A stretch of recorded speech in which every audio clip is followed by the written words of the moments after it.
Good morning everyone, welcome to news morning. उम्मीद है आप सब खैरियत से होंगे। और आज ऑफिस आते वक्त मुझे एक चीज़ का एहसास हुआ कि वरना अक्सर तो हम ये बात करते हैं, लेकिन इसका हकीकत से बहुत ज़्यादा गहरा ताल्लुक ये है कि अगर मौसम अच्छा होता है और बारिश हो, मज़े मज़े का ठंडा ठंडा मौसम हो, तो फिर आपके जो अंदर का मौसम होता है, जो आपके दिल का मौसम होता है, तो वो भी खासा खुशगवार होता है।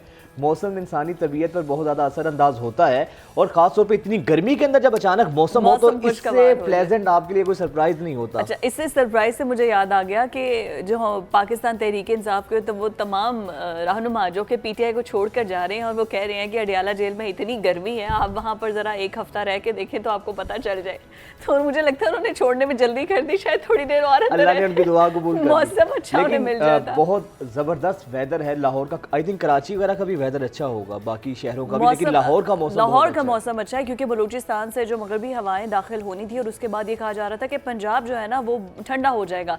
तो पंजाब ठंडा होते होते मैं कहती हूँ कि जो लाहौर है ना इस टाइम तो मौसम को खूब एंजॉय कर रहे हैं। लेकिन मौसम की बात, लाहौर के मौसम की एक चीज अच्छी है, मैं ये बात बताता चलूँ, 3 या 4 दिन अगर टिका कर गर्मी पड़े तो चौथे या 5वें दिन बारिश लाजमी होती है। तो लाहौर की ये अदा मुझे बहुत अच्छी लगती है। ये भी अल्लाह ताला का खास करम है लाहौर वालों पर, बासियों पर लाहौर के। हमारी जो अगली स्टोरी है वो बड़ी इंफॉर्मेशन है और इंफॉर्मेटिव है। वो इस तरह से है कि मैं जिक्र करती जाऊँ टीपू सुल्तान भाई, क्या मतलब मुझे याद आ गया सोशल स्टडीज में पूरा हम उनका पढ़ते थे कि कितनी बहादुरी से वो लड़ते रहे हैं और किस तरह इस्लामी तारीख के हीरो हैं वो। एग्जैक्टली। और उसके बाद पता है रमज़ान ट्रांसमिशन भी जब हम कर रहे थे तब भी हमने उन्हें ट्रिब्यूट पेश किया था। तो अब ये सूरत हाल है कि उनकी जो तलवार है वो तकरीबन बरतानिया में पाकिस्तानी रुपए में, हम पॉन्ड्स की क्या बात करनी है, मैं आपको जरा पाकिस्तानी रुपए में बताती जाऊं, 4 अरब 93 करोड़ और तकरीबन 90 लाख रुपए, यस तकरीबन 90 लाख रुपए में फरोख्त हुई है, जिसकी नीलामी थी और वो बरतानिया के अंदर फरोख्त कर दी गई। अब पॉन्ड्स में बता दें कितने बने भाई, पॉन्ड्स में ये कितने बने? 14 मिलियन पाउंड। 14 million pound. अच्छा, इसके अलावा टीपू सुल्तान का एक जो जुमला है मेरे ख्याल से वो बच्चे बच्चे को उस पर है, और वो ऐसा लाजवाल फिक्रा है कि जिसको ना सिर्फ मुसलमान यूज़ करते हैं। वो उनका जुमला जो ज़रबुल मिसल से जो है ना सुनहरी हरूफ से लिखने के काबिल है कि शेर के एक दिन की ज़िंदगी गीदड़ की 100 साल ज़िंदगी से बेहतर है। और यकीनन टीपू सुल्तान हमारे इस्लाम के वो हीरो हैं जो कि बहादुरी का इस्तियारा है। खैर, अब ज़रा कुछ सियासत पे बात कर ली जाए। यस, ऑब्वियसली सियासत पे बात की जाए तो सियासत में है आर्टिकल 245, जिसके लिए कोशिश की जा रही है इमरान खान के उसको लागू किया जाए। और जुडिशल कमीशन जितने भी जो आर्टिकल 245 को लागू ना किया जाए, और जितने भी, एक तो ऑडियो लीक्स पे एक जुडिशल कमीशन बनाना, उन्होंने कहा है जो लोगों को पकड़ा जा रहा है, पीटीआई के रहनुमाओं को अंदर डाला जा रहा है, उस पर भी एक जुडिशल इंक्वायरी, एक ग्रैंड जुडिशल इंक्वायरी बैठनी चाहिए है जो कि इन तमाम चीज़ों का तहैया करे कि मिलिट्री कोर्ट्स में जो आम सिविलियन हैं उनके मुकदमा चलने हैं या नहीं चलने। एग्जैक्टली इसी पर बात करेंगे। सीनियर तज्जियाकार, सीनियर सहाफ़ी इफ्तिखार अहमद साहब हमारे साथ मौजूद हैं। बहुत शुक्रिया इफ्तिखार अहमद साहब आपके वक्त का। इफ्तिखार साहब, क्या कहेंगे, कमीशन तो बन जाएगा, लेकिन माजी में अगर हम कमीशन की बात करते हैं तो हमूदुर रहमान कमीशन से लेकर एबिटाबाद कमीशन ही बनते रहे हैं, कोई कमीशन का मंतकी अंजाम नहीं हुआ। तो आपको लगता है कि खान साहब ने अब ये जो कमीशन बनाना चाह रहे हैं, ऑडियो लीक्स के हवाले से जो कमीशन बनने जा रहा है, ये भी किसी मंतकी नतीजे तक पहुंचेगा या इसका भी हाल वही होगा जो माजी में होता रहा है कमीशन का? नहीं, मुझे समझ नहीं आ रही आप किस कमीशन की बात कर रहे हैं। ऑडियो लीक्स के क़याम के लिए अब 3 जजेस से 5 जजेस पे चल गया, उस कमीशन की बात कर रहे हैं आप। इफ्तिखार साहब, ऑडियो लीक्स की इंक्वायरी के लिए कायम जो जुडिशल कमीशन के हवाले से बात की जा रही है, ऑडियो लीक्स पर पहले तो वो 3 जज कर रहे थे, 5 जज कर रहे हैं। जी बिल्कुल।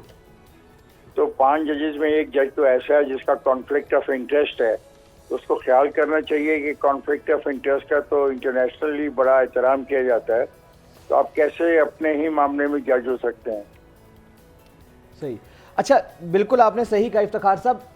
जिस जज की आप बात कर रहे हैं उनके हवाले से तो उनकी अपनी ऑडियो वहाँ पर मौजूद है उनकी फैमिली की, तो जब वो इस कमीशन का हिस्सा होंगे तो इसकी फिर शफाफियत पर भी सवाल उठेंगे, उसकी गैर जानिबदारी पर भी बहुत से लोग बात करेंगे। नहीं, दुरुस्त बात करेंगे ना दोस्त। जब कॉन्फ्लिक्ट ऑफ इंटरेस्ट को हम इखलाकी तौर पे और किसी जगह, कई ममालिक में तो कानूनी तौर पर तस्लीम किया जाता है, तो आप उसके जज नहीं बन सकते, जिसमें आपके अपने खिलाफ या अपने किसी तलकदार के खिलाफ इंसाफ का मसला हो, तो you can't be a party to it. अब ये तो अजीब बात है ना कि उन 3 जजों से ले लिया कि उनके बारे में इनको खदशा था कि शायद उनकी जो जजमेंट आएगी उसका जो तपश होगी इन तक पहुंचेगी, तो इन्होंने उसकी बिना पे इस उसूल को ही पर से पुश डाल दिया। तो ये असूली तौर पे तो दुरुस्त नहीं है मेरे नज़दीक। राइट, असूली तौर पर दुरुस्त नहीं है। बट सर, इमरान खान की स्टेटमेंट वो बड़ी जो है वो आई कैचिंग है। वो कहते हैं कि मरीम नवाज जो है ना वो मुझसे बदला लेने के लिए ये सब कुछ कर रही हैं। तो मरीम नवाज बदला लेना चाह रही हैं इमरान खान, आपको सदाकत नजर आती है कोई बात में, कोई दम है? देखिए, बातें उन्होंने तो अपने सारे मसले अपने रब पर छोड़ दिए थे जहाँ तक मुझे याद है। तो अब मैं इस पर क्या तबसरा कर सकता हूँ खान साहब के इस मौक़िफ़ के बारे में। जिन लोगों ने अपने मामला अपने रब पे छोड़ दिए हों, उनको ऐसे बातों में इन्वॉल्व करना, और उनको ड्राफ्टिंग की आदत पड़ गई है। काफ़ी पिटीशंस पेंडिंग पड़ी हैं अब इस जजों के पास। फैसला करें, जो कुछ भी उन्होंने फैसले करने हैं, खुश करना चाहते हैं उनको खुश करें। या अगर आप एक बात तो याद रखें, जो फैसले आप करते हैं वो फिर तारीख में लिखे जाते हैं। हाँ जी। और तारीख जो है तो वो माफ नहीं करती अगर फैसले दुरुस्त ना हुए तो। बिल्कुल। अच्छा इफ्तिखार साहब, अब लगता क्या है मुस्तकबिल में आपको कि इमरान खान साहब के हवाले से तो पहले बात की जा रही थी कि माइनस इमरान फार्मूले पर अमल जारी है, और अब आपको लगता है कि सिर्फ माइनस इमरान फार्मूले तक बात रहेगी या माइनस पाकिस्तान तहरीक इंसाफ फार्मूला भी इम्प्लीमेंट हो सकता है? मुस्तकबिल क्या देखते हैं तहरीक इंसाफ का? पहली बात है मैं किसी माइनस फार्मूले में यकीन नहीं रखता एज ए डेमोक्रेट। ठीक है। दूसरी बात है, सियासी पार्टियों के पर पाबंदी का मैं सख्त खिलाफ हूँ, या उनको खत्म करने का मैं सख्त खिलाफ हूँ। कोई पॉलिटिकल पार्टी खत्म नहीं हो सकती।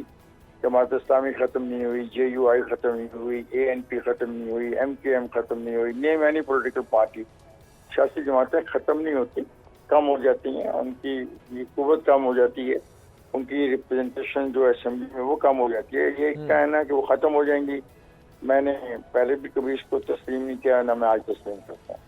तो इफ्तिखार साहब, फिर हमारी सियासी जमातों ने इसे क्या सबक सीखा है? मसलन अब ख्वाजा आसिफ साहब बड़े सीजन पॉलिटिशियन हैं, उनकी जिस तरह कल का बयान है, उसके बाद फिर पाकिस्तान पीपल्स पार्टी क्या कहा था उन्होंने कल के बयान में? उन्होंने कहा था कि इमरान खान साहब के तहरीक इंसाफ पर पाबंदी के हवाले से भी हम गौर कर रहे हैं, जिस तरीके की इतलात तो गौर कर रहे हैं ना। गौर तो यहाँ पे सुबह से लेकर शाम तक हम 20 चीजों पे करते हैं, तो गौर से तो बात नहीं बनती। क्या ख्वाजा आसिफ साहब को इस बात का अंदाजा नहीं कि उन पे जब मुश्किल दौर आया था तो उनकी सीटें 20 से भी कम होगी, जिसके बावजूद उन्होंने सरवाइव किया। तो ये पॉलिटिकल पार्टी जो होती है ना, ये सरवाइव करती हैं, खा 5 सीटों के साथ करें, खा 2 सीटों के साथ करें। इसके जमात इस्लामी पूरे मुल्क में शायद 1-2 सीटों की मुझे तो ये भी शायद याद नहीं कि कौमी असेंबली में उनकी सच कोई रिप्रेजेंटेशन है। मकबूलियत में कमी हो जाती है, बिल्कुल वेरी राइट सर, मकबूलियत में कमी हो जाती है, लेकिन जमातें तो बाकी रहती हैं ना। लेकिन सर इमरान खान, आपको क्या लगता है, उनका नाम तो अभी नो फ्लाई जोन में है, बाहर जाने के लिए कोई पर तोल रहे हैं वो? नहीं, बिल्कुल, अगर वो जाना चाहते हैं तो उनको रोका जाए, और ये जो कुछ भी हुआ है इसकी मुकम्मल तहकीकात होनी चाहिए। ये कोई मजाक में नहीं हुआ, और ना ये आम सियासी हरकत थी। इस मुल्क के अंदर लोगों ने सियासी जुलूस निकाले हैं, जलसे किए हैं, हंगामे किए, सब कुछ किया, पर ये नहीं किया कि आर्मी की जो तनसीबात है उनको टारगेटेड हिट किया हो। सारे मुल्क में जहाँ भी ये वाक़या हुआ, उनकी जो सारी की सारी अपना कोशिश थी वो आर्मी तनसीबात के ऊपर थी, जो कि किसी तौर पर भी काबिल कबूल नहीं है, ना ये कोई सियासी अमल है। इफ्तिखार साहब, हमने माजी में देखा पीपल्स पार्टी को ख़त्म करने के लिए पेट्रियट बनाई गई, फिर नवाज शरीफ साहब को जब जिला वतन किया गया, फिर काफ लीग बनी, उसके बाद फिर 2018 में हमने देखा कि सियासी वफादारियां तब्दील की गई, इमरान खान साहब को इक़्तिदार में लाया गया। अब जो कुछ तहरीक इंसाफ के साथ हो रहा है, सर आप समझते हैं कि ये उसी की रिपीट टेलीकास्ट है, या फिर 9 मई को जो तहरीक इंसाफ ने किया था ये उसी की सदा भुगत रही है? ये पहली बात तो है कि 9 मई को जो हुआ वो एक सियासी अमल किसी तौर पे मेरे नज़दीक तो नहीं है।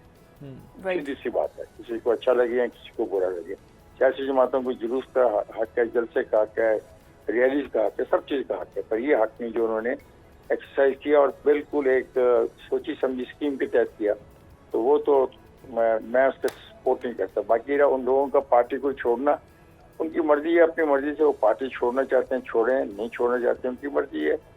ये तो उन्होंने फैसला करना है कि उन्होंने कितने फायदे उठाए इस पार्टी से, और अब जबकि उसकी पार्टी पर सख्त दिन आ रहे हैं तो वो पार्टी को छोड़ रहे हैं।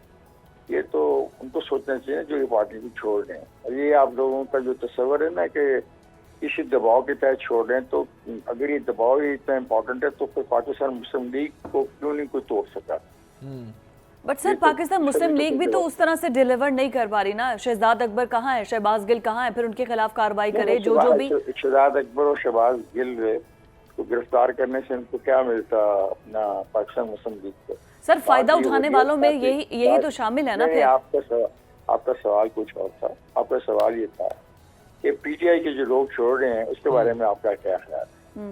मैंने ये कहा कि उनका अपना ये फैसला है, वो छोड़ सकते हैं। उसके जवाब में मैंने कहा कि अगर दबाव के तहत लोग पार्टियां छोड़ते हैं तो क्या आपका ख्याल है पाकिस्तान मुस्लिम लीग के लोगों पर दबाव नहीं था? लेकिन उन्होंने पार्टी नहीं छोड़ी, मैंने ये कहा। जी जी वत सर, आप ये देखें कि अभी जो पाकिस्तान तहरीक इंसाफ के जो लोग थे, वो तमाम रहनुमा जो कि इमरान खान के साथ राइट लेफ्ट थे और फिर उसके बाद बड़ी बातें करते थे, अब जैसे शहजाद अकबर का मैं हवाला दे रही हूँ, शहबाज गिल का या फराह गोगी का, तो फिर हुकूमत वक्त तो अभी है ना, मुस्लिम लीग नून तमाम स्टेक होल्डर्स तो इकट्ठे हैं। कहती हैं वो क्या करें इन तीनों के बारे में? आपकी तजवीज़ क्या है? सर सिर्फ उन तीनों के बारे में भी नहीं, फिर जिन्होंने भी फायदा उठाया है उनके खिलाफ केसेस चलाए ना, उनको पकड़े।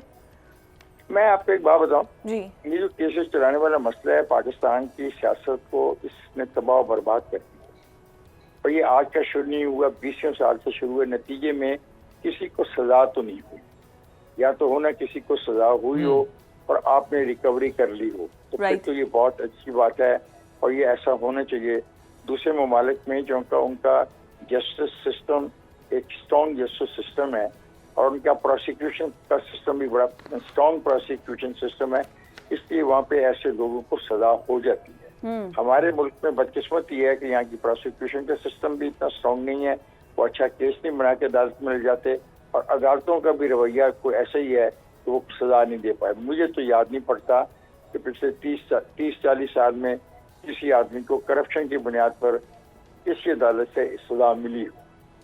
इफ्तिखार साहब, आखिरी सवाल, पाकिस्तान तहरीक इंसाफ को 9 मई के बाद जो नुकसान हुआ है, जिस तरह हो रहा है, इसकी मुस्तकबिल में कोई कंपनसेशन हो सकेगी? आप समझते हैं कि ये जो नुकसान हुआ है नाकाबिले तलाफी है? Irreparable loss. नौजवान तबाह हो गए, जो गिरफ्तार हुए उनकी जिंदगियां खत्म हो गई, उनकी सारा मुस्तकबिल तारीख हो गया, और उनको उस वक्त शायद समझ नहीं आ रही थी कि वो क्या करने जा रहे हैं।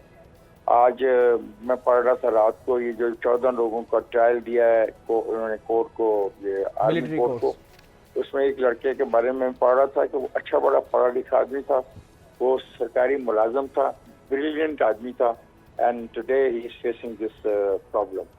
तो इन्होंने उनको जिस रास्ते पे चलाया और जो उसके नताइज उनके लिए निकलेंगे वो बहुत अफसोसनाक होंगे उनके खानदानों के लिए और उनके लिए। और कोई इंकलाब नहीं आ सकता था इस तरीके से, और कोई तब्दीली नहीं आ सकती इस तरीके से। उनका ख्याल था कि ये लोग सड़कों पे आएंगे और फौज के अंदर बकौल उन उस धड़े के इख्तिलाफ राय की बना पर ऐसी सूरत हाल पैदा हो सकती है कि ये इनके हक में सारी जाएगी। इनकी सारी थ्योरी और ये सारा फलसफा ही गलत था। लेकिन नुकसान किसका हुआ? लोअर मिडिल क्लास और मिडिल क्लास के उन बच्चों का जो इनके नारे के साथ कन्विंस हो गए और उनके साथ चल। राइट, ठीक है, बहुत शुक्रिया इफ्तिखार अहमद साहब। इररिपेयरेबल बात की है, यानी कि 9 मई के बाद जिस तरीके से पाकिस्तान तहरीक इंसाफ पस्ती की जानिब गई है, इस वाक़े के बाद जिस तरीके से एक से बढ़कर एक जो है लीडर पीटीआई का उनको खैरबाद कह रहा है, तो ये नुकसान नाकाबिले तलाफ़ी है। और खान साहब की 23-24 साल की स्ट्रगल एक तरफ, लेकिन 9 मई के वाक़े के बाद जो कुछ हुआ है, शायद इस पर जो है बहुत अरसा लगेगा वापस अपनी असल पोजीशन। अच्छा, ये जो दबाव पर बात है ना कि जो एक सियासी दबाव है, इमरान खान में इल्ज़ाम लगा रहे हैं कि ज़बरदस्ती की तलाक़ें करवाई जा रही हैं, और उनका ये बयान भी है कि एक दबाव के तहत जो बाकी रहनुमा है ना पाकिस्तान तहरीक इंसाफ, उन्हें छोड़ने के लिए प्रेशर डाला जा रहा है और वो छोड़कर जा रहे हैं। माजी में ऐसा कितनी बार हुआ है, और माजी में भी ऐसा होता है कि ये रहनुमा किस पार्टी को छोड़कर कहाँ आ रहे हैं, और ऐसे ही कोई पार्टी बिल्कुल तनो तनहा रह गई है। आपको दिखाते हैं इस रिपोर्ट में। तहरीक इंसाफ ने 2018 में एहतसाब के नारे के साथ इख्तदार संभाला। इमरान खान ने इख्तदार में आते ही अपोजिशन रहनुमाओं को जेलों में डालना शुरू कर दिया। आसिफ अली जरदारी पकड़े गए, फरियाल तालपुर को पाबंद सलासल किया गया। शरीफ खानदान के साथ तो शायद उनकी पुरानी शनासाई थी। नवाज शरीफ 375 दिन, मरियम नवाज 158, शहबाज शरीफ 340, जबकि हमजा शहबाज ने 627 रोज तक दौरे कप्तान में जेल काटी। इमरान खान इसका बरमला एतराफ भी करते रहे। आपको पता है इन्होंने सीधा अडियाला जेल में जाना है सबने। मैं आपको बता रहा हूँ एक एक को हमने पकड़ना है। अगर ये इमरान खान और थोड़ी देर चल गया तो शहबाज शरीफ ने जेल में जाना है। इंशाल्लाह हम सब मिलके डाकू नवाज शरीफ का इस्तकबाल करेंगे और सीधा एयरपोर्ट से तुम्हें अडियाला जेल लेके जाएंगे। मैं तो अल्लाह से मांगता हूँ, अल्लाह एक दफा बारी दे दे। मैंने इनको छोड़ना किसी को नहीं है। कप्तान ने बार बार कहा कि मैं इन्हें रुलाऊंगा, इनको तकलीफ पहुंचाऊंगा, इनको रुलाऊंगा मैं। मगर सियासी क़यादत ने रोने के बजाय हंसकर जंजीरों और जेल की सलाखों को खुशामदीद कहा। और ये दोस्तों मेरी बात नहीं है, मैंने तो बड़े नायब देखे हैं और मैं देखता रहूंगा, ये तो मसला ही नहीं।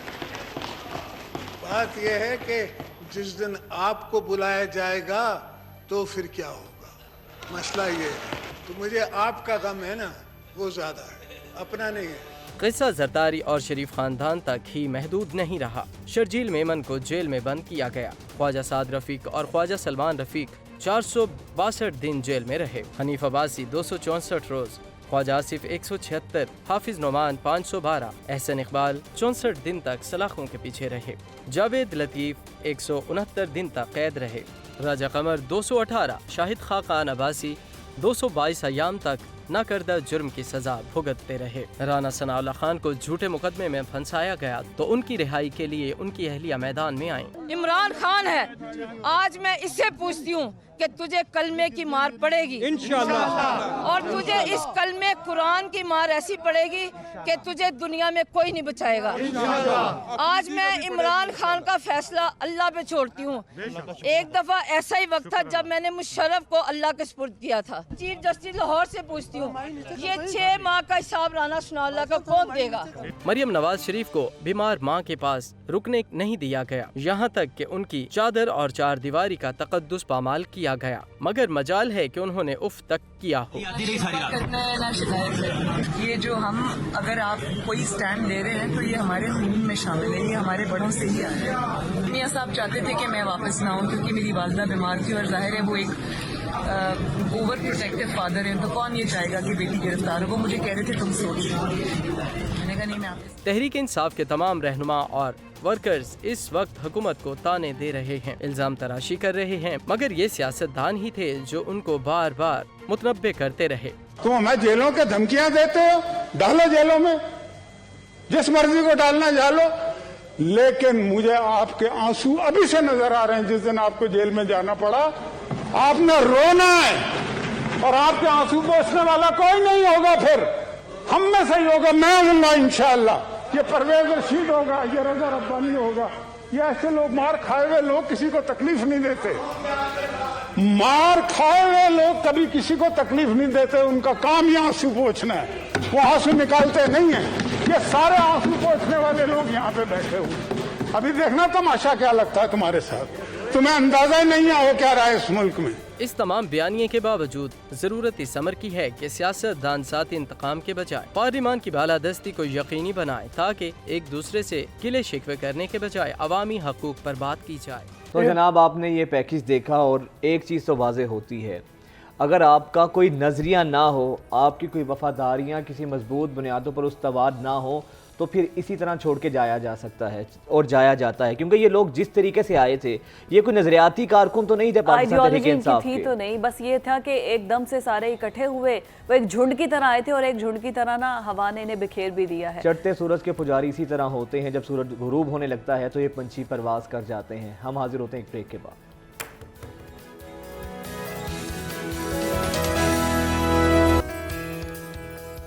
ब्रेक के बाद एक दफ़ा फिर से आपको खुशामदीद कहते हैं। पाकिस्तान तहरीक इंसाफ 9 मई के बाद जिस तरीके से पस्ती की जानिब गामज़न है, जिस तरीके से पाकिस्तान तहरीक इंसाफ के जो कायदीन हैं, जो रहनुमा थे, जिनके बारे में ये गुमान तक नहीं किया जा सकता था कि वो लोग पाकिस्तान तहरीक इंसाफ को खैर बात कहेंगे? बहुत नजरियाती लोग भी छोड़कर गए हैं। ऐसे कहना आमिर कियानी साहब, 9 इसके अलावा मई से पहले ऐसे था कि जैसे ये इमरान खान पर कोई बात भी आएगी तो कट मर जाएंगे और बात बर्दाश्त नहीं करेंगे और इमरान खान को हर सूरत डिफेंड करेंगे और 9 मई के बाद की सूरत। लेकिन बात यही है कि पाकिस्तान सबसे पहले आता है और आखिर क्या हुआ कि आम जो आपको पता है कि सियासत में कुछ चढ़ते सूरज के पुजारी भी होते हैं, लेकिन तहरीक इंसाफ को उन लोगों ने भी खैर बात कहा है जिनको कहा जा सकता है ये इमरान खान के नज़रिए के साथ उसके खोंटे से बंधे हुए लोग थे, जिसमें आमिर कियानी साहब थे, उनमें एक और कायद जो कि पाकिस्तान तहरीक इंसाफ के नज़रियाती कारकुन जिनको कहा जा सकता है बहुत वोकल रहे हैं, फयाजुल हसन चौहान साहब। उन्होंने भी पाकिस्तान तहरीक इंसाफ को खैर बात कहा और वो आज हमारे साथ मुँह से बात करेंगे। बहुत शुक्रिया चौहान साहब आपके वक्त का। चौहान साहब, अगर कहा जाए कि अक्सर आपका शुमार उन लोगों में होता था कि ये वो लोग हैं जो कि मुश्किल से मुश्किल वक्त में, कड़े से कड़े वक्त में अगर खान साहब को सब भी छोड़ जाएं तो फयाजुल हसन चौहान ये इमरान खान को तन्हा नहीं छोड़ेंगे। फिर हुआ क्या चौहान साहब? आपने ना सिर्फ खान साहब को खैर बात कहा बल्कि आपने जो आपके दिल के अंदर जो दुख थे, जो आपके अंदर वो खलिशें थी, वो भी आपने बयान की। बिस्मिल्लाहिर्रहमानिर्रहीम। मैंने अभी तक खान साहब की ज़ात, खान साहब का किरदार, खान साहब की जना मुआशी ज़िंदगी, मैंने कोई इल्ज़ाम तराशी नहीं की, ना मैंने करनी है, ना तो उनकी कैरेक्टर असैसिनेशन से मुझे कोई गर्ज, ना उनकी इद्दत से, ना मुद्दत से, ना उनके किसी करप्शन के स्कैंडल से मुझे कोई किसी किस्म का लेना देना नहीं, ना मैंने करना है। मैंने जो चीज़ कही, मैंने एक साल पहले नीर बलोच साहब गवाह हैं, दुनिया न्यूज़ के राइटर हैं, कॉलमिस्ट है पिछले 3 साल से। मैंने पिछले साल जून के पहले हफ्ते में खान साहब को 7 मिनट का एक मैसेज, ऑडियो मैसेज भेजा और वाहिद मैंने अपने उस बड़े भाई के पास अमानतन रखवा दिया कि यार ये अपने पास रखना, किसी वक्त काम आएगा। फिर साहब को 15-20 दिन बाद दूसरा फिर एक मैसेज भेजा, वो भी मैंने इनके पास रखवाया। वो क्या था मैसेज?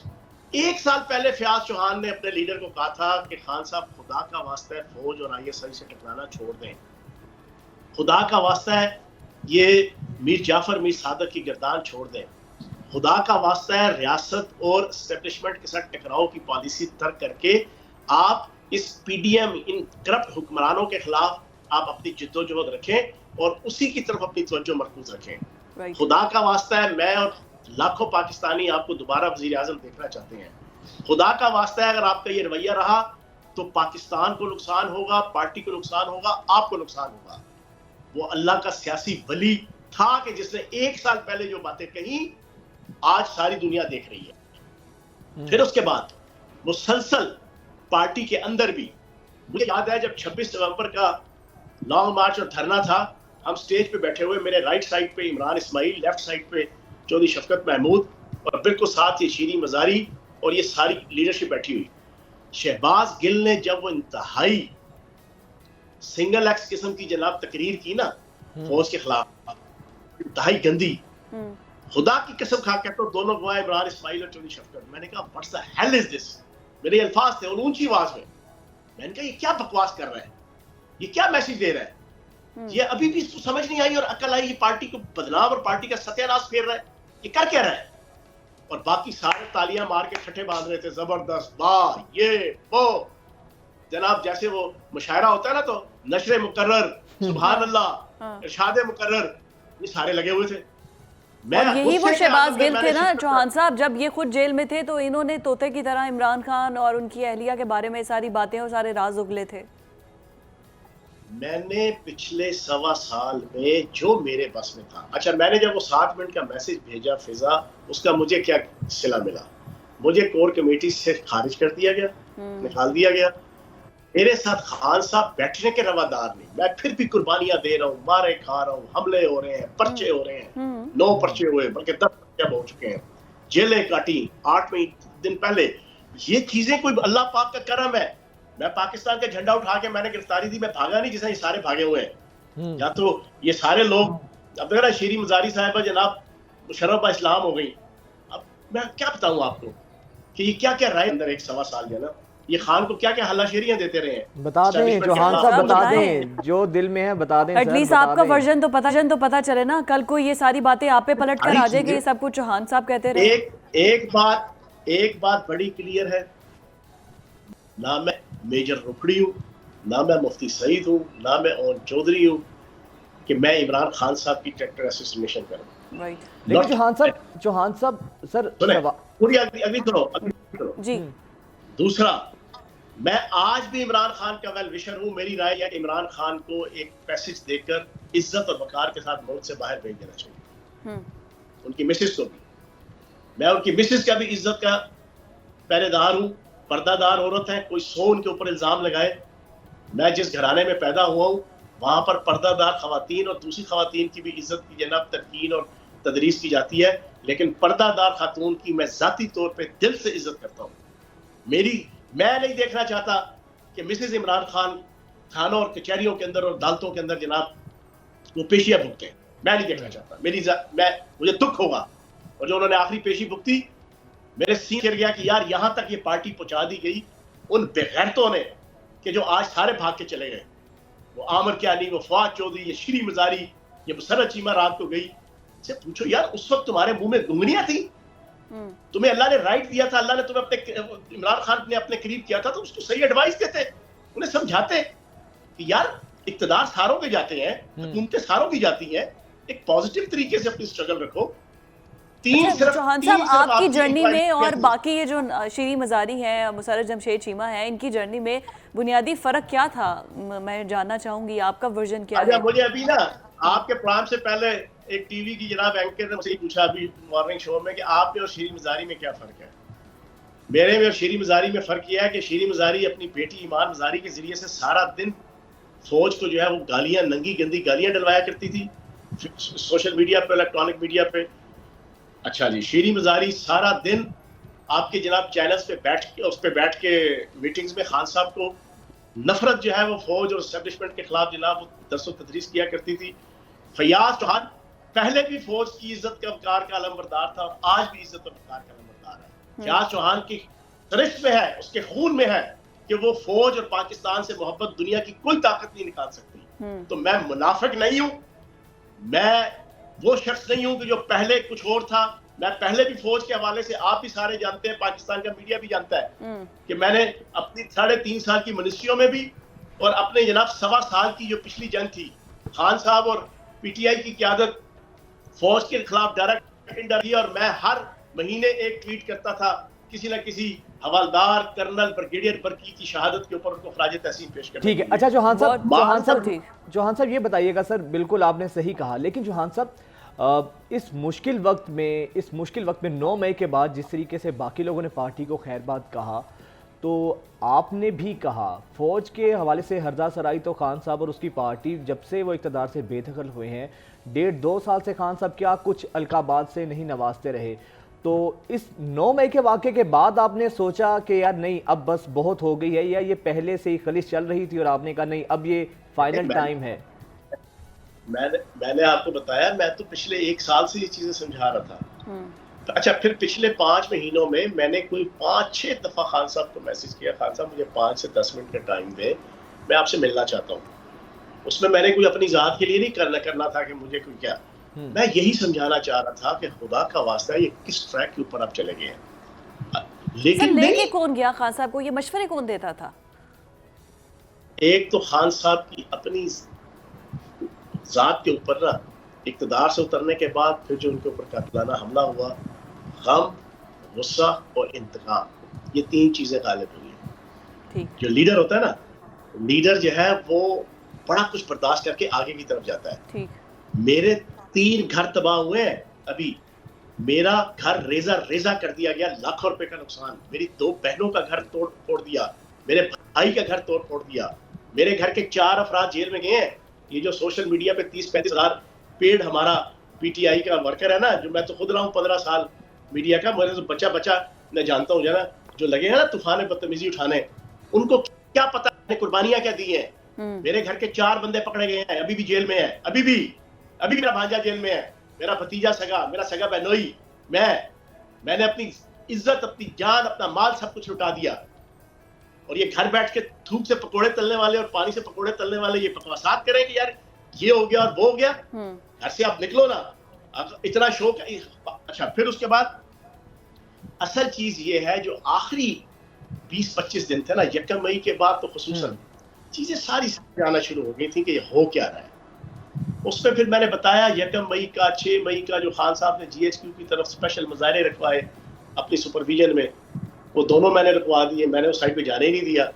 उस पर जो 6 मई वाला मुजाहरा रखवाया, उस पर जब हम नहीं गए, कैंट एरिया में दाखिल नहीं हुए GHQ की तरफ, तो 7 तारीख को जूम मीटिंग बुला ली। वहाँ पे जो कुत्ते वाली जनाब सारे पिंडी के इस्लामाबाद के MNA MPs की कि क्यों नहीं गए। अच्छा, फिर 14 मई को जो पहला रिहा होने के बाद इन्होंने मीटिंग की, जूम मीटिंग, उसमें पहली इंस्ट्रक्शन कि आपने किसी किस्म की कोई मजम्मत नहीं करनी, बैकफुट पे नहीं जाना। अच्छा, ठीक है जी, माज़ को लहजा नहीं रखना नो के हवाले से। और दूसरा सबसे खतरनाक जो एडवाइस दी, मेरी शाम, यमन, लेबनान, इराक और पाकिस्तान का ये दुनिया की जितनी मुसलमान ममालिक की पॉलिटिक्स है पिछले 25-30 साल की, मेरी उसके ऊपर नजर है। मैंने जिस हर पाकिस्तानी की, हर पढ़े लिखे बंदे की होती है, मैंने इसके ऊपर एक स्टडी है मेरी। आलमी ताकतों ने मुसलमान मुल्कों में कभी शिया सुन्नी के जरिए से, कभी ग्रोहों के तफरकों के सियासी के जरिए से तबाह बर्बाद किया और खाना जंगियाँ लेकर आए। इन्होंने जो एडवाइस ये दी कि KPK के अंदर, स्पेशली पहले KPK में, फिर बाद में बाकी जगहों पे, मौलवी फजल रहमान के मदरसों के बाहर PTI के जनाब कारकुनान मुजाहरे करेंगे। वास्ता यार, ये तो गरीब वालों की सत्ता के ऊपर खाना जंगी है। मैंने उस दिन 14 तारीख को ये सुना, मैंने कहा यार अब मैं कैसे अपनी इज्जत बचाऊं। 9 मई के अभी दिमाग सुन हुआ कि हुआ क्या है, ठीक है जी। और ऊपर से ये वाली, अगले दिन मैंने पाकिस्तान का झंडा उठाया, फिर भी मैंने इनकी इज्जत रखी यार, इनके नारे लगा के। मैंने कहा मैं तो जाऊं जेल। चौहान साहब, जब ये इंस्ट्रक्शंस दी गई थी, आपके अलावा और किसी बंदे ने नहीं इमरान खान को रोका जूम मीटिंग में? ये 14 मई मैंने टाइम मांगा, मैंने कहा खान साहब मुझे पता, एक मिनट, मुझे 1 साल से जूम मीटिंग में बोलने नहीं देते थे ये। 3-4 दफा हुआ, मैं पीछे पड़ गया। मैंने कहा खान साहब मुझे 1 मिनट, नहीं तुम नहीं। ठीक है, आज उस पर मैंने टाइम मांगा, 4-5 दफा नहीं दिया। मैंने लीव की, जूम मीटिंग में उठ गया। मैंने वही फैसला किया, मैंने कहा यार मैं ये वाली मजीद स्ट्रेटजी और ये चीज मेरे बस की बात नहीं। तो चौहान साहब, 9 मई के जो वाकया, चौहान साहब, फिर तो ये चीज़ तो वाज़ेह हो गई आपकी गुफ्तगू से भी, ये जो बाद में 9 मई के बाद फिर ये जो कॉस्मेटिक से एक मजम्मत कर रहे हैं खान साहब और ये चीज़ें, इसका मतलब तो ये है कि ये कोई इत्तफाकी और जो बात नहीं थी कि कोर कमांडर हाउस के अंदर चले गए, एक मॉब था जिसने अपनी मर्जी की। ये तो बाकायदा खान साहब और उनकी पार्टी की बाकायदा इंस्ट्रक्शन थी कि इस तरीके से किया जाए, इदारों को कमज़ोर किया जाए। सर, ये तो दुश्मन भी शायद वो बात ऐसी नहीं कर सकता जिस तरीके से फिर पाकिस्तान तहरीक इंसाफ ने ये काम किया। आज जो PTI के और आम जो PTI का वोटर है, जो इस वक्त फयाज चौहान को हदफे तनकीद बना रहा है, के लिए मैसेज है कि हम अमन के ख्वाह हैं, लेकिन ये अहले दुश्मन याद रखें, ये पाक वतन है जहाँ अपनी और जान तो सबको प्यारी है। yes. पाकिस्तान से आगे कोई नहीं है। पाकिस्तान जिंदाबाद, जिंदाबाद, कोई भी नहीं है। बस ये सियासतें आनी जानी है। मेरी किस्मत में दोबारा वजीर बनना लिखा है, कोई मई का लाल नहीं रोक सकता अगर अल्लाह ने लिखा है। और मेरी नीयत नेक है। मेरी नीयत अगर नेक नहीं है, मैं बद नीयत हूं, मैं बद किरदार हूं। इस इशू के हवाले से, जिस इशू के हवाले से मेरे पे तनकीद की जा रही है, मैंने हमले किए होते, मैंने लोगों को उकसाया होता, मैंने खान को उकसाया होता, और आज मैं मोमन हाजी नमाजी बन के आपके सामने कहता नहीं ये गलत है, ये नहीं होना चाहिए, तो मुझे अल्लाह जलील करता। मैं पहले भी अल्लाह पाक के करम से पार्टी के अंदर सुरखरू था इस इशू के ऊपर, मैं आज भी सुरखरू हूँ। और जो अल्लाह ने मेरी नीयत और मेरी जनाब सोच अल्लाह पाक जानता है, और पार्टी का बच्चा जानता है, खान भी जानता है। मुझे जो 5 मिनट की मुलाकात की खान ने अप्रैल के पहले हफ्ते, जब टिकटों के वाले से इंटरव्यू था, 1 साल में 1 मुलाकात, और उसमें भी पार्टी का बच्चा जानता है, खान भी जानता है। मुझे जो 5 मिनट की मुलाकात की खान ने अप्रैल के पहले हफ्ते, जब टिकटों के वाले से इंटरव्यू था, 1 साल में 1 मुलाकात, और उसमें भी सिर्फ 5 मिनट की। गिला क्या किया ये भी सुने। यार तुम फौज बड़ा करती हो यार, ये क्या है? अच्छा तो मेरे पे ये इल्जाम पहले भी, और मेरे मुल्क की फौज है, मेरा बेटा, मेरा भाई, मेरा कजन, मेरे भांजे, आपके बेटे, आपके भाई रातों को जाग के मुझे और आपको सुकून देते हैं। खत्ते अव्वल पे सियाचिन से लेके वजीरिस्तान, बलोचिस्तान अपनी जानों के नजराने देते हैं, शहादतें देते हैं, तो हम सुकून से सोते हैं। सर यही मेरा जनरल तो उस दिन बाजवा कितनी तारीफें करते थे इमरान खान इनके। सुनो, सुनो। मेरा दिल चिर गया 9 मई को, हाँ। जब जवानों का एक ट्रक जा रहा है और उसको लोग लाठियां और पत्थर मार रहे हैं। और मेरा बेटा अगर वहां उसको होता है ना, वो गुजर रहा होता है ना, उसको कोई लाठी मारता, मेरे आपके दिल पे क्या बीतती, आपका भाई अगर वहां से गुजर रहा होता वर्दी पहन के, यार ये कोई तरीका है सियासत का? हाँ। तो चौहान साहब फिर क्या फर्क रहा इमरान खान साहब में और तालिबान में, और जो उन गैर मुल्की एजेंडों पर जो जमातें यहाँ पर गामजन हैं, अस्करी जमातें, उनका भी मकसद हमारे अस्करी इदारों को हदफ तनकीद बनाना है, उनको कमजोर करना है, यही एजेंडा पीटीआई का था। तो फर्क तो नहीं रहा सर फिर? पाकिस्तान की जितनी मुल्क दुश्मन ताकतें हैं, उनकी एजेंसियां हैं, उन्होंने बड़ा प्री प्लान्ड सोशल मीडिया इस्तेमाल करके पिछले 1.25 साल में फौज के खिलाफ, लेकिन ये फौज के खिलाफ जितनी कैंपेन ये कामयाब क्यों हुई कि ये करप्ट और बदयानत उल्लू के पट्टे हुक्मरान जो बैठे हुए हैं ना, उनकी नाअहली का सारा मलबा आके जना आर्मी के ऊपर और फौज के ऊपर गया उतरता था। इधर से खान साहब ने अपना एक सारा सिलसिला रखा हुआ था, पीछे से वो सोशल मीडिया था। अच्छा, ये मजेदार बात सुने। हाँ। ये सारा सोशल मीडिया अमेरिका, बरतानिया, यूएई और यूरोप के नंबरों से हजारों लोग थे जो बैठ के पूरा चीजें बनाते थे, और सारी मुल्क दुश्मन ताकतों की, इंडियन रॉ, मोसाद और पता नहीं कौन कौन सी एजेंसियां, वो जनाब पोस्टें बना बना के ट्विटर पे, फेसबुक पे वो लॉन्च करती थी। ग्रुप बने हुए थे पीटीआई के, लोग बेचारों के जहन खराब कर दिए। आज हजारों खानदान तबाह हो गए, आज जेलों में माएं, बहनें, बेटियां, बेगुनाह लोग भी। मेरी ये आपके प्रोग्राम की वसातत से ये मुतालबा है, और मैं मुसलसल कर रहा हूँ कि जो बेगुनाह लोग हैं पीटीआई के, उनको फौरी तौर पे रिहा किया जाए। बिल्कुल ठीक है, बिल्कुल ठीक है। चौहान साहब एक गिला मैं भी आपसे कर लूं, आप मुतालबा कर ले, फिर मैं आपसे एक गिला करना है। दूसरा मुतालबा कि जो कसूरवार भी हैं उनको वर्गलाया गया, उनकी ब्रेन वॉशिंग की गई, उनको भी माफी दी जाए, ताकि वो सब जितने लोग हैं, ये मुहब्बे वतन है, ये जितने हैं मुहब्बे वतन है, बिल्कुल बिल्कुल ठीक है, उन्हें बेगुनाहों को तो सजा मिलनी नहीं चाहिए, फौरी रिहा होना भी चाहिए। चौहान साहब, मेरे लास्ट प्रोग्राम में मैंने आपसे दिल पे हाथ रखवा के भी एक वादा दिया था, आपको शायद याद नहीं है, लेकिन अभी मैंने आपसे गिला ये करना है कि इस वाकये के बाद आपने भी तब जाके पीटीआई छोड़ी और फिर सब कुछ बोला, आपने भी इस वाकये का इंतजार किया, उससे पहले तक आप भी आके बताते नहीं रहे मीडिया पर कि जूम मीटिंग में ये कुछ होने वाला है, ये कुछ प्लान हो रहा है, आपने भी ऐसा नहीं किया, आपने भी ये वाकया होने दिया और उसके बाद आप जाके ये कर रहे हैं। आप सुनो, इसका जवाब तसल्ली से सुन लेना जी। मैंने दीन, शरीयत, तरीकियत, सूफियत, रूहानियत, इस्लाम की, दुनिया की और सब कुछ जवानी में भी पढ़ा। अभी भी मैं अंदर 28 किताबें पढ़ के आ रहा हूँ, इतनी मोटी मोटी, इतनी, जितने आलमी लीडर सारों की। आप सुन लो, आप इस्लाम के अंदर है अमर बिल मारूफ व नही अनिल मुनकर। अगर फयाज चौहान ने विदन पार्टी ये अमर बिल मारूफ व नही अनिल मुनकर का फरीजा सरअंजाम नहीं दिया, अगर फयाज चौहान ने विदन पार्टी आखिरी स्पेशली 15 दिनों में जब जीएचक्यू की तरफ 2 दफा रागिब करके पार्टी की लीडरशिप भेज रही है और मैंने उसमें अपना किरदार अदा करके उनको रुकवा दिया, मैंने अपना किरदार अदा किया हो, मैंने साल पहले अगर इमरान खान साहब को ना झंझोड़ा हो तो आपकी बात ठीक थी। ये तो पार्टी के अंदर हम वफा के चक्रों फिर कुछ बंधे हुए थे, कुछ आईन कानूनी शिकंजे थे। एनपीए की हैसियत से आप पार्टी के बरखिलाफ जा नहीं सकते।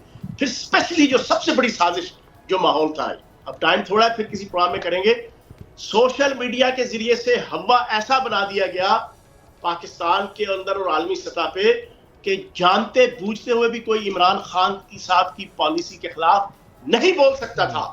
जो बोलेगा वो गद्दार ठहराएगा, वो गंदा ठहराएगा, वो फला फला फला सारी चीजें होती हैं। फैसल वाबदा ने भी तो सर हिम्मत की ना, फैसल वाबदा भी तो बोलते रहे हैं। पहले ये बताएं कि अब आप आगे कहाँ जा रहे हैं, आगे किस पार्टी में जा रहे हैं, या जहांगीर तरीन लोगों से मुलाकातें करेंगे, कुछ अपना फ्यूचर प्लान भी बताइए।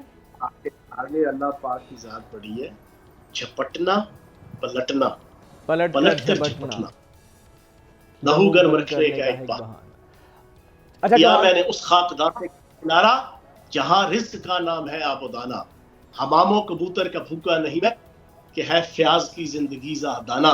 वाह वाह, क्या बात है। चौहान साहब, अब ये बता दें, जो अब तो तमाम तर चीज़ें बेनकाब हो गई, आपने तो खुद सारी चीज़ें बता दी, अब आप समझते हैं जब इतना कुछ हो चुका, ये साजिशें सामने आई, जिस तरह हमारे इदारों के लिए, इदारों के खिलाफ पीटीआई ने जो कुछ किया, इस सब के बावजूद अब आप समझते हैं पाकिस्तान तहरीक इंसाफ पर पाबंदी लगनी चाहिए, इस सब के जिम्मेदार इमरान खान साहब हैं, उनको सज़ा मिलनी चाहिए कानून और आइन के मुताबिक?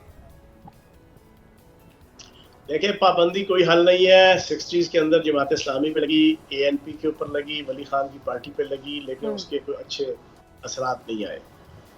इमरान खान साहब के हवाले से मैं आज भी इमरान खान साहब की बावजूद इसके कि 16 में जितनी उन्होंने मेरी हैसियत वकार रखा वो आपके सामने है, और 4 सालों में जो 3 दफ़ा मुझे जिस तरह जलीलो खार करके मिनिस्ट्रियों से उतारा गया, फिर भी वफाक की बड़ी लंबी दास्तान है अंदर की, बहुत कहानी। अभी लोगों को तो कुछ बताया नहीं मैंने, ना मैंने बताया कि आप क्या क्या चीजें होती रही है। लेकिन वैसे आपने विद इन पार्टी सब्र का बड़ा मुजाहरा किया है, ये नो डाउट सब जानते हैं, और कुर्बानियां भी आपकी सब जानते हैं। मैं आपको एक चीज बताऊं, मैं आज भी इमरान खान साहब और उनकी मिसेस की इज्जत और वकार के अगर मैं कहूँगा कि उनको सेफ पैसेज मिलना चाहिए। नवाज शरीफ जैसे करप्ट और जो खान साहब जो कुछ हुआ उसकी सजा फिर जिम्मेदार कौन है? सजा फिर किसको मिलेगी अगर उनको सेफ पैसेज मिलेगा? यार सजा लाजमी नहीं होती कि आपने एक चीज में आपने एक इज्तिमाई और एक अच्छे और एक मजमूई पर्पस के लिए कुछ फैसले करने होते हैं। पाकिस्तान आज सब बड़ी बुरी हालत में है, इकोनॉमिकली बिल्कुल तबाह हुआ है, बिल्कुल तबाह। उसमें ये 1.25 साल की हमारी जो लफ्ज जो है वो पंजाबी का मुहावरा, ये कुत्ता चीकी जो है ना, ये जो 1.25 साल लगी रही है ना, ये सारी इसने पाकिस्तान के अंदर मईशत का तबाह हाल कर दिया। डॉलर 306 पे पहुंचा दिया, स्टॉक एक्सचेंज तबाह है, मुल्क तबाह है, सारा कुछ। इसमें पाकिस्तान को स्टेबिलिटी पाकिस्तान को जो है ना वो डिरेल किया गया है। बट सर लास्टली मुझे ब्रेक पर जाना है, मैं चाहूंगी आप क्विकली विद इन 30 सेकंड जवाब दीजिएगा। नून लीग को फिर ज्वाइन तो आप कर नहीं रहे, आगे का इरादा क्या है? ऐसे नहीं आपको जाने देंगे।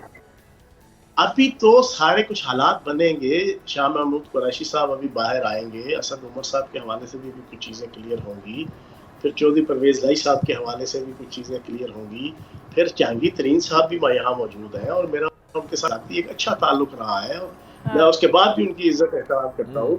वो सारी चीज़ें बैठ के देखेंगे। अच्छा, आखिरी चीज़ में आपके प्रोग्राम में जो अक्ल के अंधे और लूले लंगड़े ये समझते हैं कि कहते हैं फयाज चौहान तो जिंदगी के लिए MNA MPA नहीं बन सकता है। ओ खुदा के बंदो, MNA MPA बनना ही सिर्फ पॉलिटिक्स नहीं होती, या मुल्क और कौम की खिदमत नहीं होती।